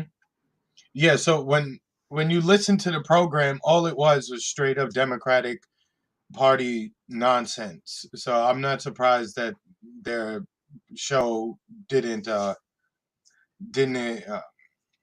bourbon. Oh, okay. Anyway, yeah, I don't. The fact that they were just playing Democrat politics is the reason why their show don't exist. Like just because you throw something black in front of it doesn't mean that you're actually black. You just say that to keep people to keep people in the circle. It's so disgusting what they be trying to do It's disgusting what they do to black folks to keep them in the Democratic Party. All the little psychological tricks, all the real life physical trick, all of it. It's just so nasty, but our people keep falling for it. Well, it's really the same thing with BET. Yeah, correct. BET is no longer owned by Bob Johnson. It's owned by Viacom. Oh yeah, long time ago. I think that was in like 99 or 2000, right? Yeah, I want to say early 2000s. Yeah. Yeah, it was something like that they stopped doing it because, like I said, BET went from BET and turned into MTV, like the light skin version. Mm-hmm. Let's see. Ruby Krill, thanks for joining us. Ruby said, let's read that comment. It says, Ron Paul is not always against establishment. It depends. He is like Tulsi, a sometimer. Well, I believe Tulsi is an all-the-timer now since she's kind of gotten pushed out. She couldn't go back to the Democrats if she wanted to. And she's not really welcome on the Republican side. So I think she's like, screw it all. And I know a lot of people say, oh, but she goes on Fox News and all that. Well, a lot of people on the left used to go on RT. You know why? It's because you can't get on MSNBC or CNN or any of these other stations unless you talk Democratic talking points. And if you're not going to stay to that line, you are not getting on there unless they're trying to bring you on because you're a hardcore right winger that they believe they can easily make look silly. So just like I'll tell people in a heartbeat, and I've heard like Savvy and other people say it. If Fox News wanted me to come on there, I'm going on the show. Period. Because that's a huge audience that I can try to get my message out to. And just because you go on a platform to give a message don't mean that you always support what the platform is talking about and are about. Correct. It's like when I see Glenn Greenwald on Tucker Carlson's show, right? Like I don't mess with Tucker, but depending on what the topic is, I'll at least listen to what Glenn has to say because I do think he actually knows what he's talking about a lot of the time, or I agree with his perspective sometimes. And even if I don't, Chris. I was done when the black woman said, if you don't get the jab, you don't. Oh, exactly, Spade. Exactly, Spade. Like, they be playing with people. Democrats don't like black or brown. Yeah, for real. They just pander to them. Correct. Who still watches BT? You want to know who still watches BT? Black people over the age of 50. If they That's have who watches it. If you still have a cable box, you do. Well, and who's the ones who have cable boxes? Ones who Correct. bought their homes back in the 90s and have Or built up 80s, equity in it, been working at a job for a good 20 years or so, and they have money, they have disposable income. They're not like the generation right behind them. They're not like us in our 40s where we didn't have cheap homes out there to be able to go snatch up and buy. It's more and more jobs don't want to pay you your worth, so you end up working 2 jobs or switching to another career. The days when you can go to this one company, that company treats you right, and you work there for 30, 40 years, them days are long gone. Mm-hmm. What Hamza said, RZA was on InfoWars. Hamza, was that recently? Or was that some time ago? Space at BET has too many commercials. And they'll never show the whole goddamn video. You watch the video, and of course I'm talking about back in the day, right? You watch the video on BET and be like, all right, you see that shit on MTV, you're like, yo, there's like 3 more minutes. And why do they have too many commercials? Because they're owned by Viacom. That's why. That's Correct. more sign that they're completely sold out. The topic reminded me of Riza Islam on InfoWars. Yeah, I tend to not. I still haven't really watched much of InfoWars because there's so much. I look at it like this. It's like you got to sift through a lot of BS sometimes on some of these channels. And it's like, do I really feel like sifting through all of their nonsense or just fucking ignoring them? So thanks, Hamza. I'll check that out. I thought I saw like some clips of it, but I watched the whole thing. But yeah, Varian, BET was bootlegging. You know exactly what I'm talking about.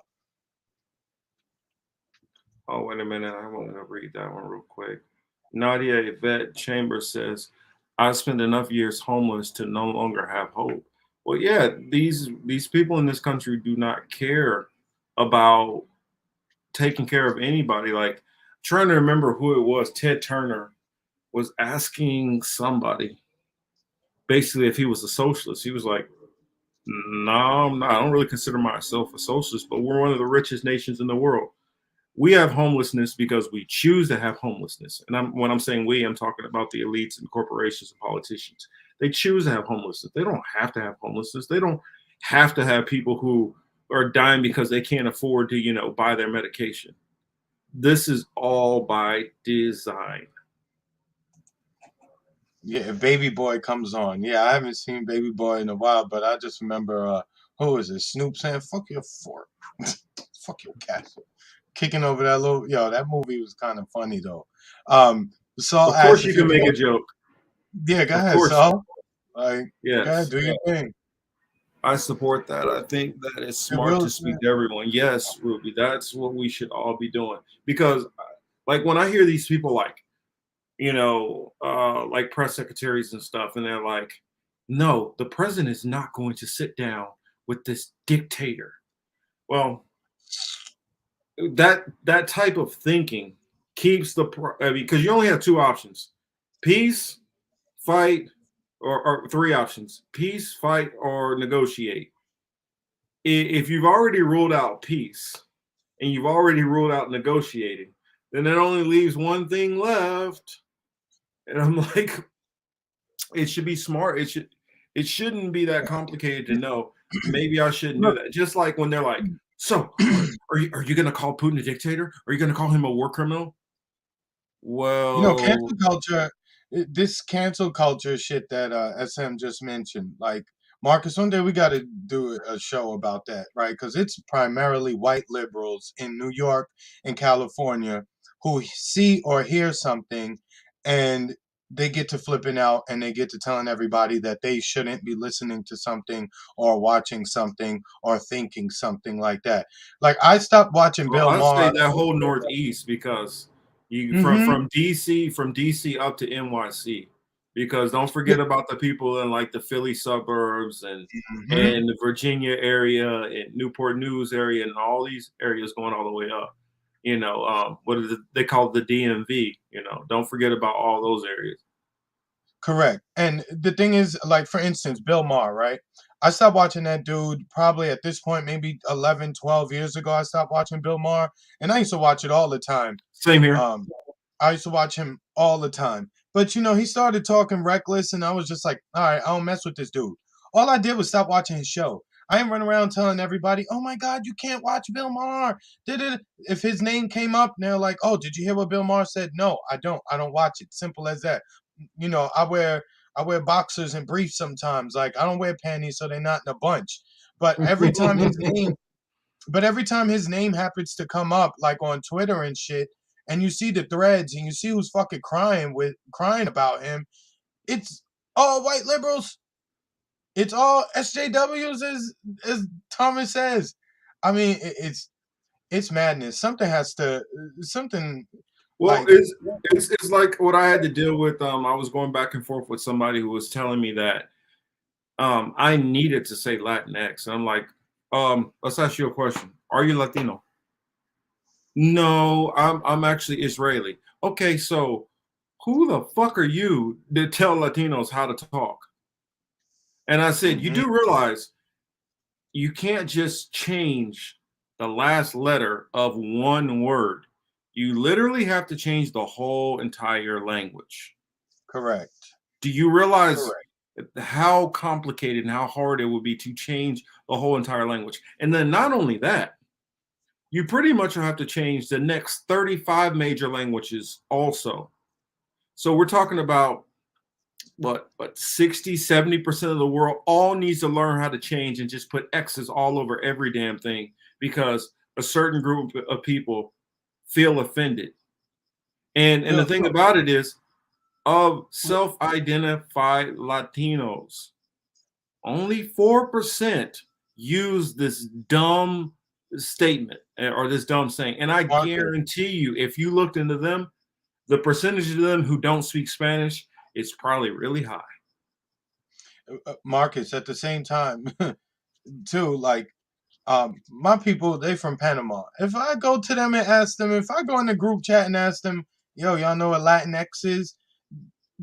They wouldn't even know what it is. And they have no desire to want to change something like that. And Nadia said, hold on 1 second. Can you highlight that last comment from Nadia where she says careful? Let me find it. I was a little bit behind on the chat. Oh, okay. Yeah, so Nadia says careful. Social justice warrior is often used to smear anti-racist and anti-other bigotries. That is true. Some people do use it and just like, oh, you're asking for your rights, and oh, the right wing will try to shut you up. Oh, they're just SJWs. But at the same time, I feel like they're just SJWs on certain shit. I live in Florida, right? This whole don't say gay bill shit is a perfect example of these people going way too far. And these would be the social justice warrior people. They going way too fucking far with the shit. I mean, the bill says, yo, don't talk about sexual shit, whether it's homosexual or heterosexual, with kindergartners through third grade. And they're running around saying, oh, you can't say gay. I mean, it's the dumbest shit ever. Yo, and Marcus, I'm telling you, that community more and more is working my fucking nerves, kid. Like, you know, we black dudes, we see shit from a different perspective, right? I'm watching these people who have every fucking right already continue to cry about people not respecting their choice of who they want to have sex with. Dog, I don't care who you fuck, but you're not gonna have me call you whatever you want me to call you. This shit don't work like that. This shit is crazy. This should really be working my nerves, Marcus. Like for real, for real. Well, Matt Marxist says this. Yo soy Latin. You couldn't because you couldn't say yo. You'd have to change that because the O is a masculine. It's masculine. So the yolks, soys, Latin. I mean, we're not speaking fucking pig Latin here, okay? We're not about to do that. Change everything to pig Latin because it offends a handful of people. Stay in your own damn lane and worry about what affects you. And this is a fact right here. What she just said. SJW show their true feelings about minorities when we disagree with them. I see this shit every fucking time, bro. Every time. It never fucking fails. Well, You know, the one I was going with, they were calling me a Nazi or Nazi sympathizer. That's what I'm saying. Look, it's perfect example. I don't know if you saw that lady from Disney. I guess we could pull up the clip, but we already running kind of long already, and I don't want to go too much further. But the lady from Disney is like, oh, we're changing all our recordings in the park to no longer say gentlemen and ladies and boys and girls. Like, what the fuck?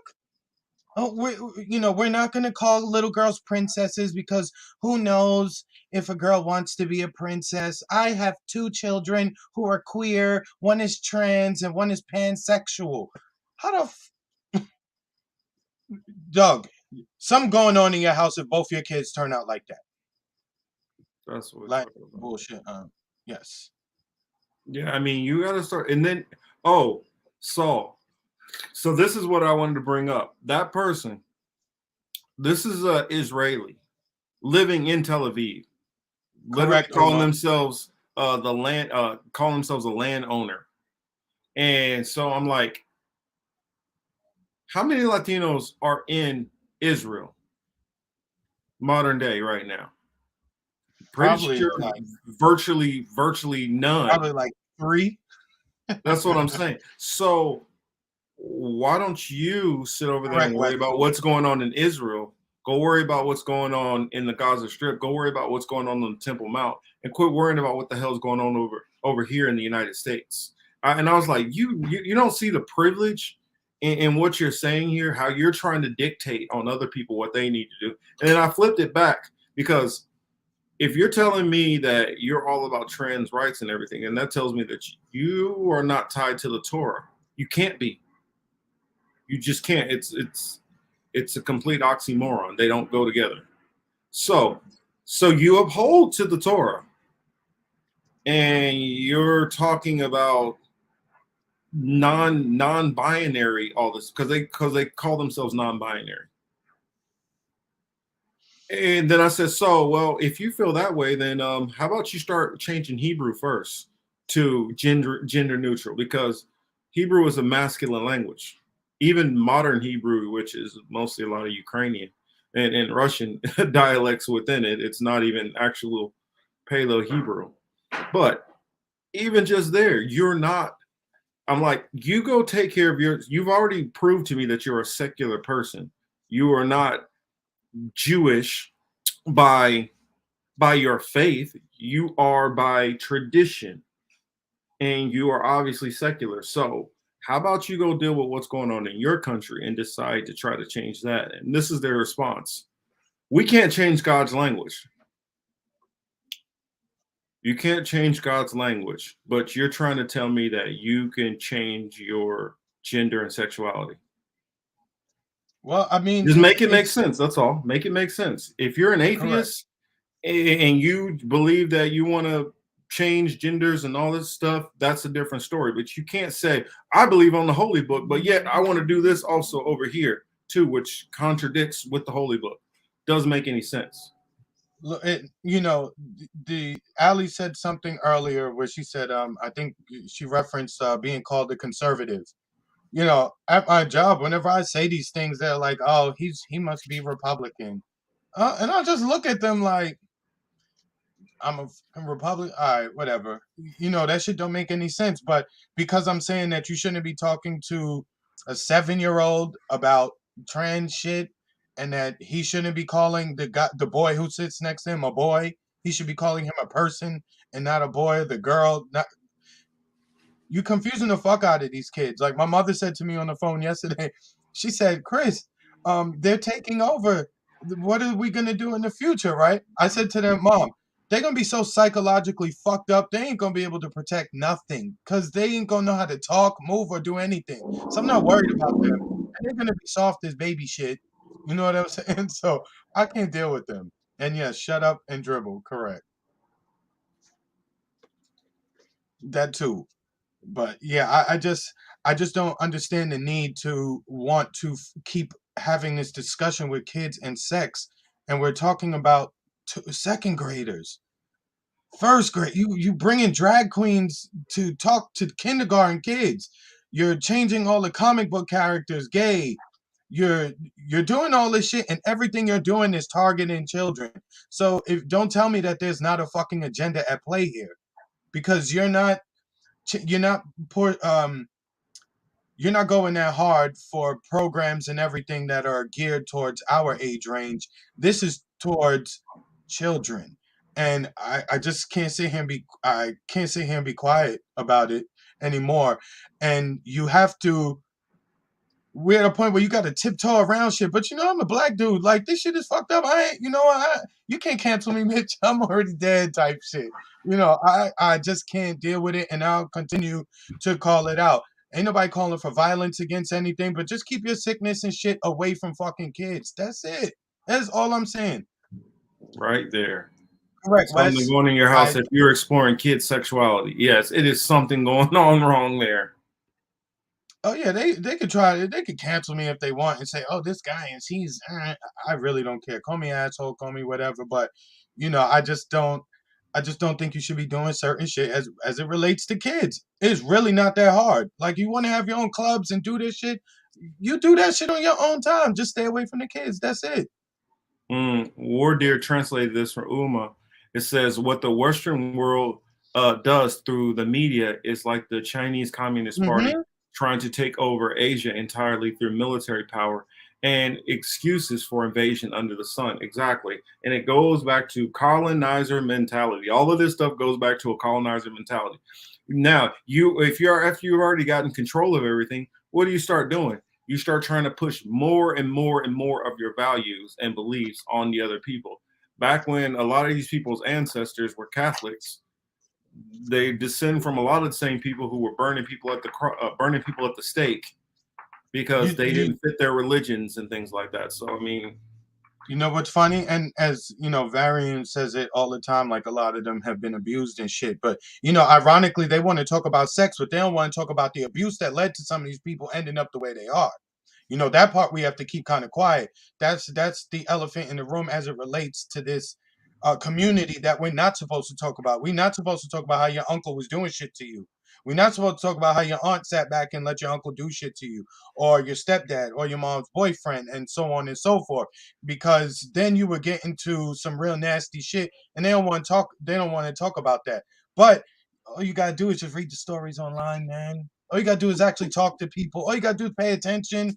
All you have to do is talk to people who work with these kids when they're at this stage. My mother worked in a psych hospital for very many years.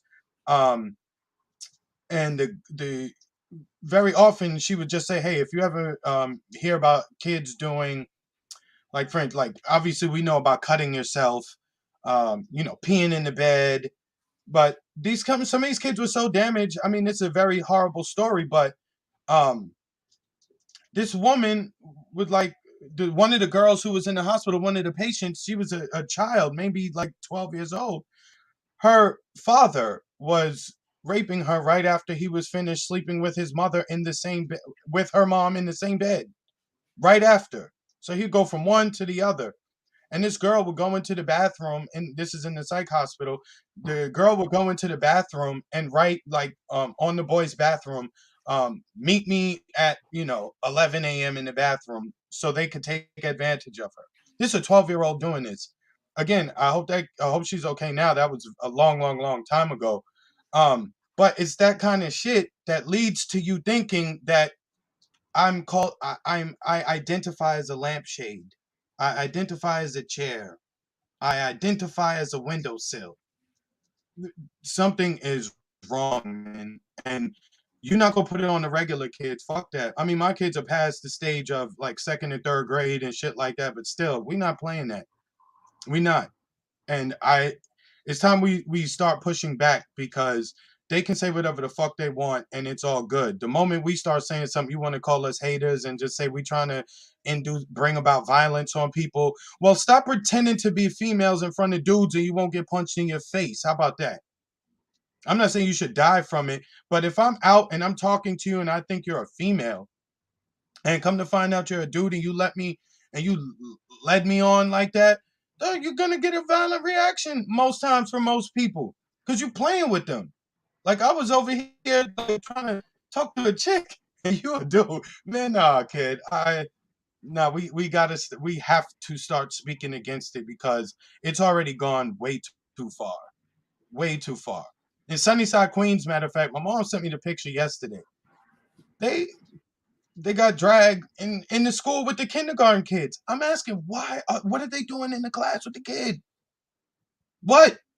You won't teach these kids about banks? You won't teach them about money? You won't teach them how to program computers? But yet you are bringing a tranny into the school to do what? So again, I'm sorry I had to go on this rant, Marcus, but that shit it been inside. I just wanted to get it out, man. Oh, I know this has been on your mind for a while. I'm like, I'll just let him go. But this I want to push back against. Nadia Yvette Chambers. The Torah is significantly amended by rabbinical rulings in the Talmud, and that is the problem. The Talmud is something which came about years after the Torah. How in the hell can you take a flawed interpretations by 100 of different, just random men to amend what is supposed to be God's word? That is the confusion right there. Who the hell do the people who came up with the Talmud, how are these rabbinical teachers the authority to be able to change what's supposed to be a message from God? That's the problem there. And Marcus, this is exactly my point. I'm just talking about kids and what is appropriate for children, what is not appropriate for children. And they're sitting there talking about, oh, this is delved into anti-trans shit. Come on, man. Use your fucking brain. The fuck are we talking about here? And this is anti-trans. I mean, y'all want to dress up like girls, spread your legs, and go read books of children. Something's wrong with those people, not me. Yeah, Reform Judaism, I don't recognize that at all, because that's you changing what it says in the Torah, and the Torah is supposed to trump the Talmud. That's just ridiculousness. The Talmud is not biblically sound at all. So I don't get how something which comes thousands of years later trumps what the original was written. It's like if I wrote a book about something, I can't have somebody who comes, 50 years later and tell me, no, this is what it actually really means. This is what Marcus really meant. It's not how things work. But they can believe the nonsense that they want to believe over there. Correct. What you do in your own house, in your own club, in your own anything, that's cool. Do your things, man. Do your thing. I don't care. Just stay away from them. That's it. And again, if we look at who's doing this, like where it's coming from, again, it's them people in them areas you mentioned, Marcus, that Northeast, the DMV, LA, all the rest of it. It's that coastal elite that they talk about. And you use that word and all of a sudden people get stupid and say, oh, conservative, Republican. But it really is the coastal elite. I mean, fuck it. That's what they are. I worry about my kids going to school because of this confusion. And here's the thing, if you do not agree with this, there are consequences for you. I know a teacher who lives in Reno, Nevada. He's about 51, 52 years old. If he does not call his freshman students by the pronoun that they want, he gets brought into the principal's office for somebody to talk to him. So you tell me a person who's been on this planet for 50 some odd years, who's been saying, oh, that's her book. That's his book. Now he could get in trouble for not saying that's they book. First of all, you're telling the teacher now that they should be speaking while while out of pocket, right? These are teachers, and you're telling them to use the wrong words, and they're gonna get in trouble if they do. I mean, they just messing with your mind, yo. And here's the thing: if you don't like it, turn off the fucking channel. That's it. Even Abby Martin hashtag protect trans kids. Yeah, that's what I'm saying.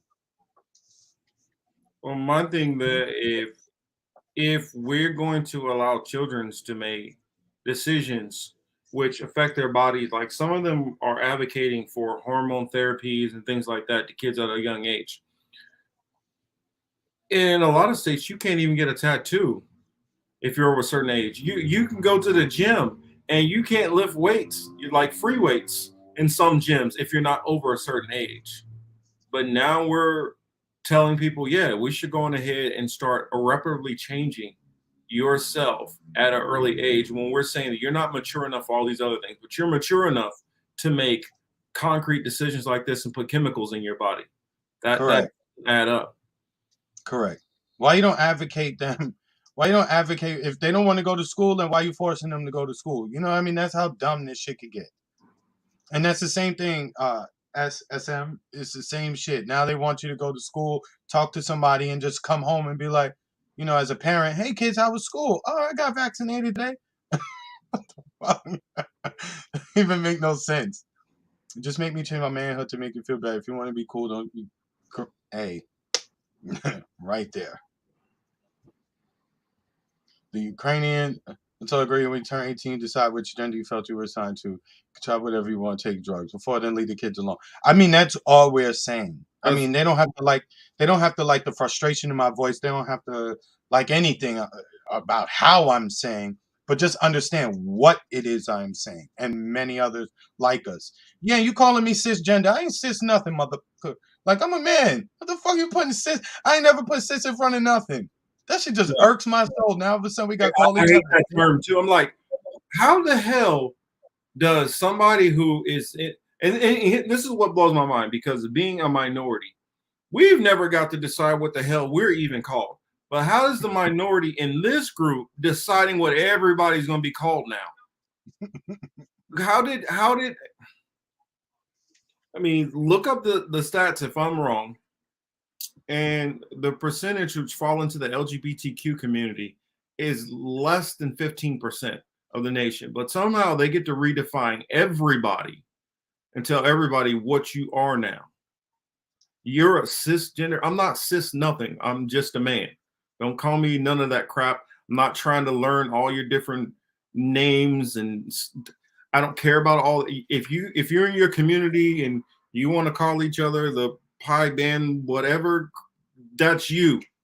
But stop bringing that shit over here. Like somebody's like, I'm a ENBY or X. I don't know what the hell that means. I don't care what it means. Keep that shit in your community and y'all talk like that. I'm not about to start with learning every word you come up with that you're going to decide that everybody is now. And then I had somebody tell me there's a difference between gender and sex. I'm like, what? Gender is only I'm trying to think of what do they call it in the thesaurus. Gender is only literally another adjective for describing sex, biological sex. So I don't get it. Ruby said she's always been against her kids being homeschooled, but she says with this bull, you know, she would have no choice but to homeschool them. You know, Ruby, I'll be honest, I was, you know, long time ago I was like that too, but really I'll be honest, I was late to it, but you know, the corona shit really showed me homeschooling is probably, I lovingly call everyone bitch. That's right, SD. But going back to it, the corona shit really made me like, oh shit, maybe it is a good idea to keep these kids home and to teach them yourself, because they go to school, especially if you're involved, right? And you ask them and you hear the things they're saying and how they're learning to do things, and it just don't make any sense. And then on top of that, like they try to funnel them into, depending on where you live, right? Like I live in South Florida. They try to force all these kids to be down with the Democrats all day long. Like my son's civics class, Jesus Christ, some of this shit. He had to do a project and we had to create a fucking flyer for either Democrat or Republican. You know, it's just, and I'm asking him like, what about the kids in your school? He's 13, right? Just turned 13 not too long ago, right? So, and what about these kids in school? Um, you know, oh yeah, most of them think it's better to be a Democrat, and of course that's based on what, that's based on like what they're telling them. You know what I'm saying? If I'm like, oh, the person on the right always smells like doo doo, and the person on the left always smells like perfume, which one is better? They're always gonna go with the one you told them smells like perfume. You understand what I'm saying?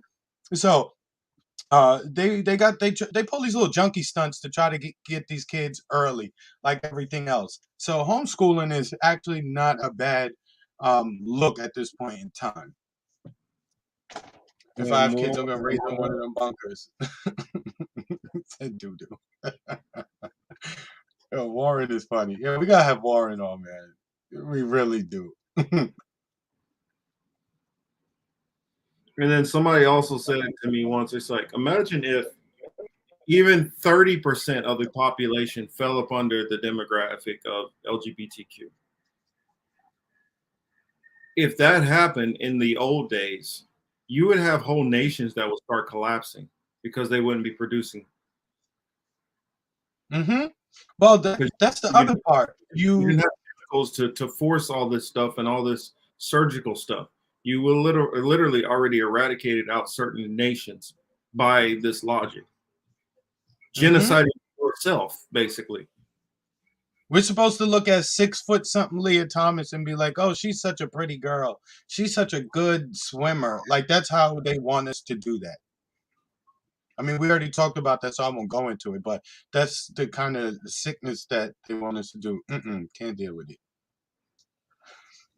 How do I do a gender neutral third leg joke?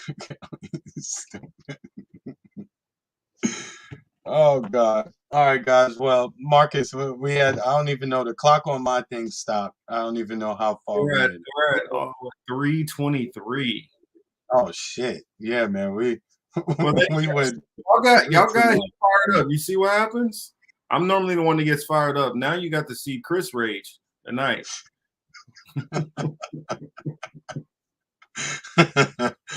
Correct. Yeah, you know, sometimes it's in there. You know, I try to get it out sometimes, you know. So you already know. Y'all want to get fired up, y'all know what to bring up.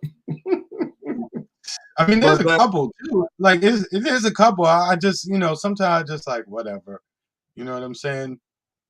My dog Lucy had 3 legs and a whoa. Yeah, I mean, like even music. Like, don't even get me started on the music and how they do that. Like that's another whole 3-hour rant in itself. What do you mean about music? No, just like what the Tiny Hats put in front of us to entertain us. You know what I'm saying? I'm trying to figure if I need to go into my Patreon and set up one for Patreon to talk about, let you really get everything off your chest. Because I'm thinking of setting up an interview with somebody who I've learned a lot of information from over the years. Pretty down to earth, old school teacher. And he was with, actually, I'll give you guys a tiny hint. Something y'all might know, but you might not know. He was with a famed group, separated off on his own, and got more into the conscious community and start revealing a lot of things, especially hidden messages in products and product placement.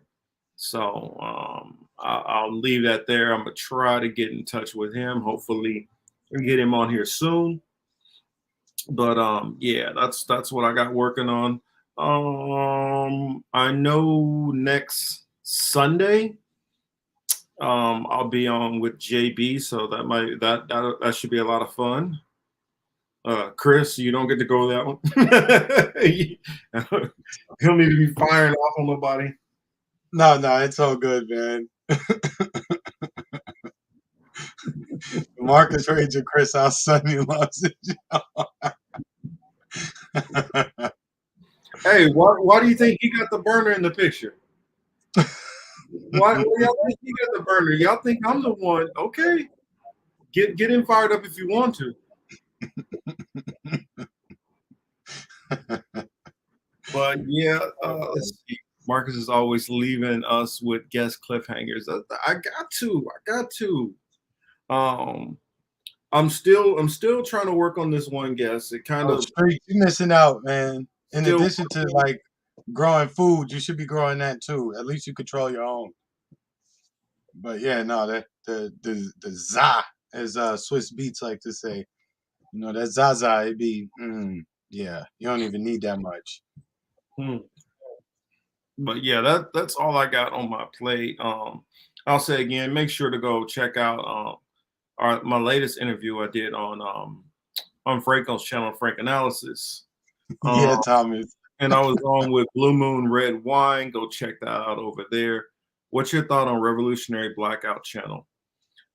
Okay, let me go first. You want me? Go ahead, Marcus. Go first. My thought is, I honestly just feel like they're in a different lane. I'm not trying to have the mindset of attacking any channel, even if I disagree with them on some things. I honestly just feel like I think JB, I think he's funny. I think he's hilarious. He has some interesting topics that he talks about that a lot of people aren't always talking about. Sabby, I really like what Sabby does on her show. They stayed with us this whole time too. Thank you guys in the chat. That was cool. You didn't have to. Y'all could have left at any time. Sorry, Marcus. Go ahead. No, it's fine. I like what Revolutionary Blackout is doing as far as mutual aid and stuff like that. I like what they're doing as far as like what Rome does as far as trying to, do a lot of stuff for the homeless in the community.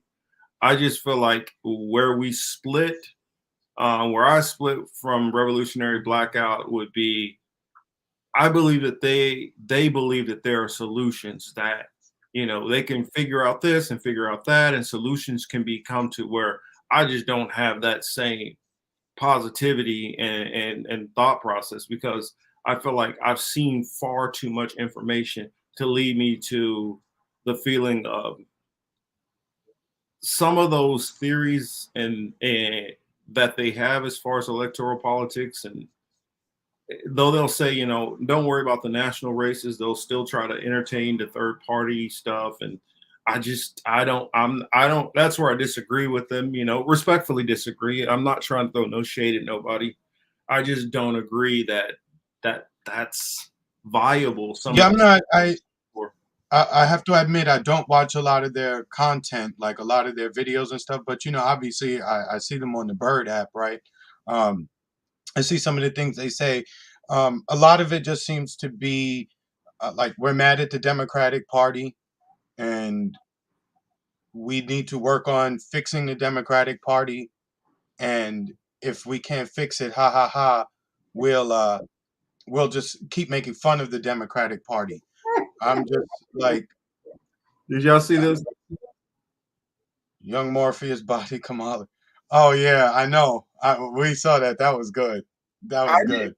But Chris, tell them I was holding back. Oh, for sure. I was still trying to be respectful with him, but I just felt like on some things where Kamala and I follow Kamala. Kamala follows me. I just feel like it's tough because I don't want to be the person going around there going popping people's balloons and pissing in people's cereal. Not trying to be negative. I'm just like, if you can show me a valid way to get to the things which you're talking about, then I'm cool. But I just don't buy what you're talking about. I don't believe in this possibility of a utopian society and this not Marxism, but was this anarchist vision that's going to be peaceful, that you're going to peacefully get to some kind of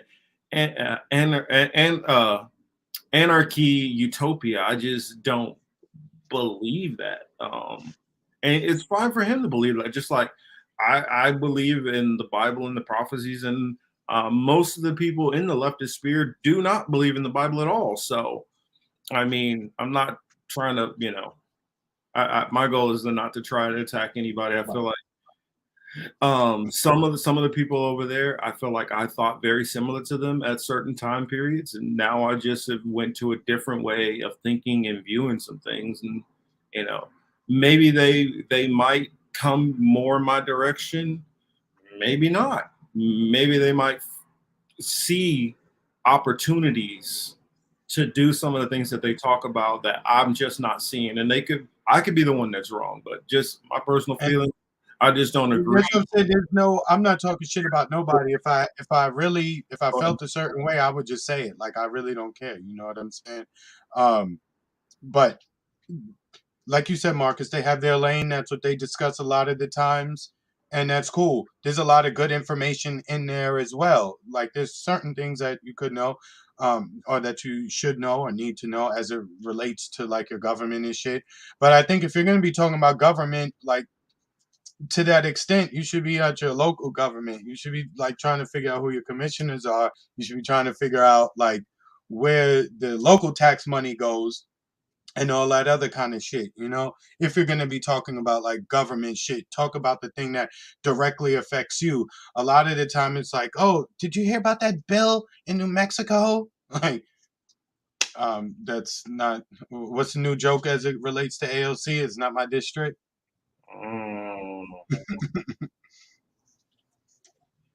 Yeah, I mean, yeah, Ali said up there, even the third party shit gets. I don't believe that, because of, I know that the system, how they have things set up, they're not given an opportunity for a third party to get in there and tear down their house.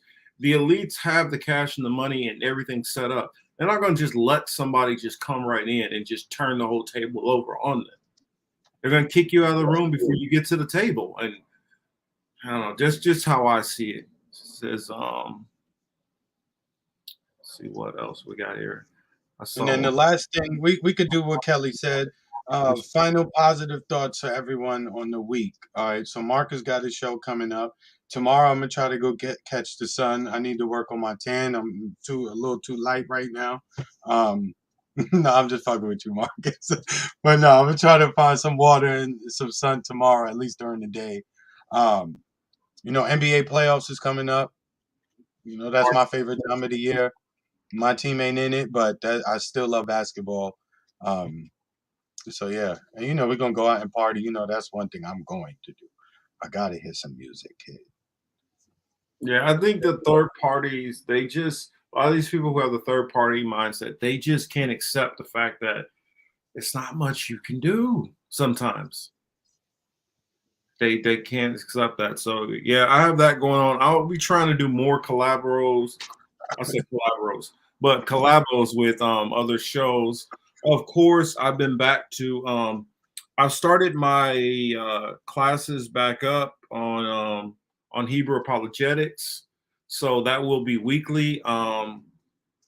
As of right now, it will be on Thursdays. Occasionally, if I have an interview that might be like on a Thursday or something, I might switch it to Wednesdays, but always check for more than likely Thursday. I'll try to put up what the next episode is going to be soon. Yes, go Rock Chalk Jayhawks. That's what I'm talking about.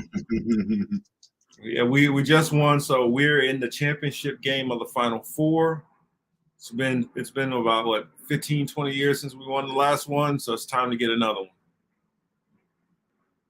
So that's it. And I'm going to start doing some more interviews here and there. Kelly, you good? That was good, Kelly. What was that? What she said? She said, "Yeah, I'm looking a little pale." She told me to get some sun. Yeah, I'm gonna be doing some more, and I've gotten a little bit of sun this week at work. So Marcus, you need to come out here, man. I know, I do. I do miss Florida. Quite a fun place to be. Saul just came at me sideways. Yo, we might have to ban Saul from the show, kid.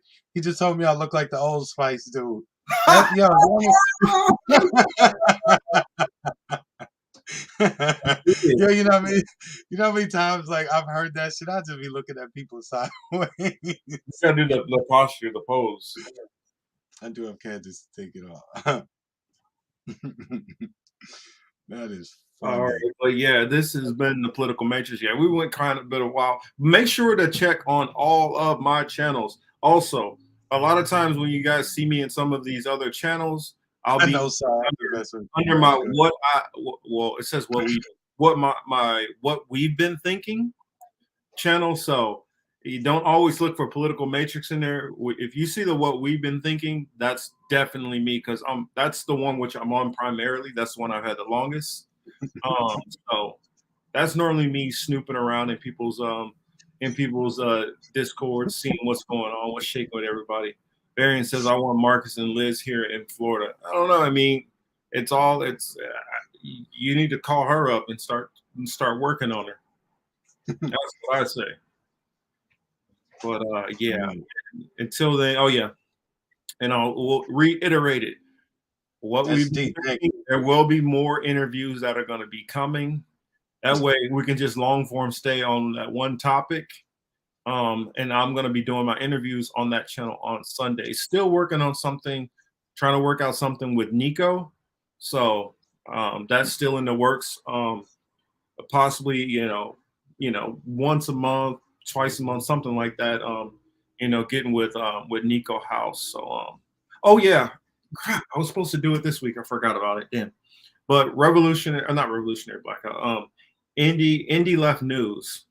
We will be starting to upload some of our content onto their Rockfin channel. I just need to get with and then we'll get it situated, get it nice. Guys. But thank you, everybody. Especially talking for us this long. We didn't intend to go. I figured we are going to go probably about 2:45, and we end up going a little bit longer. But and we're already calling it. Look out for Uncle Warren next week. We're trying to get Uncle Warren on here, and we might get a little ignorant for a moment. Oh, shoot, I just Miss Misha, we need to kick out the chat. He told me I look like Don Lemon. Yeah, Misha, you canceled. Talk about cancel culture. Misha, they riding on you tonight, bro. They riding on you. Much love to everybody out there. We will see you all. Thank you. Misha, you know you're my guy, man.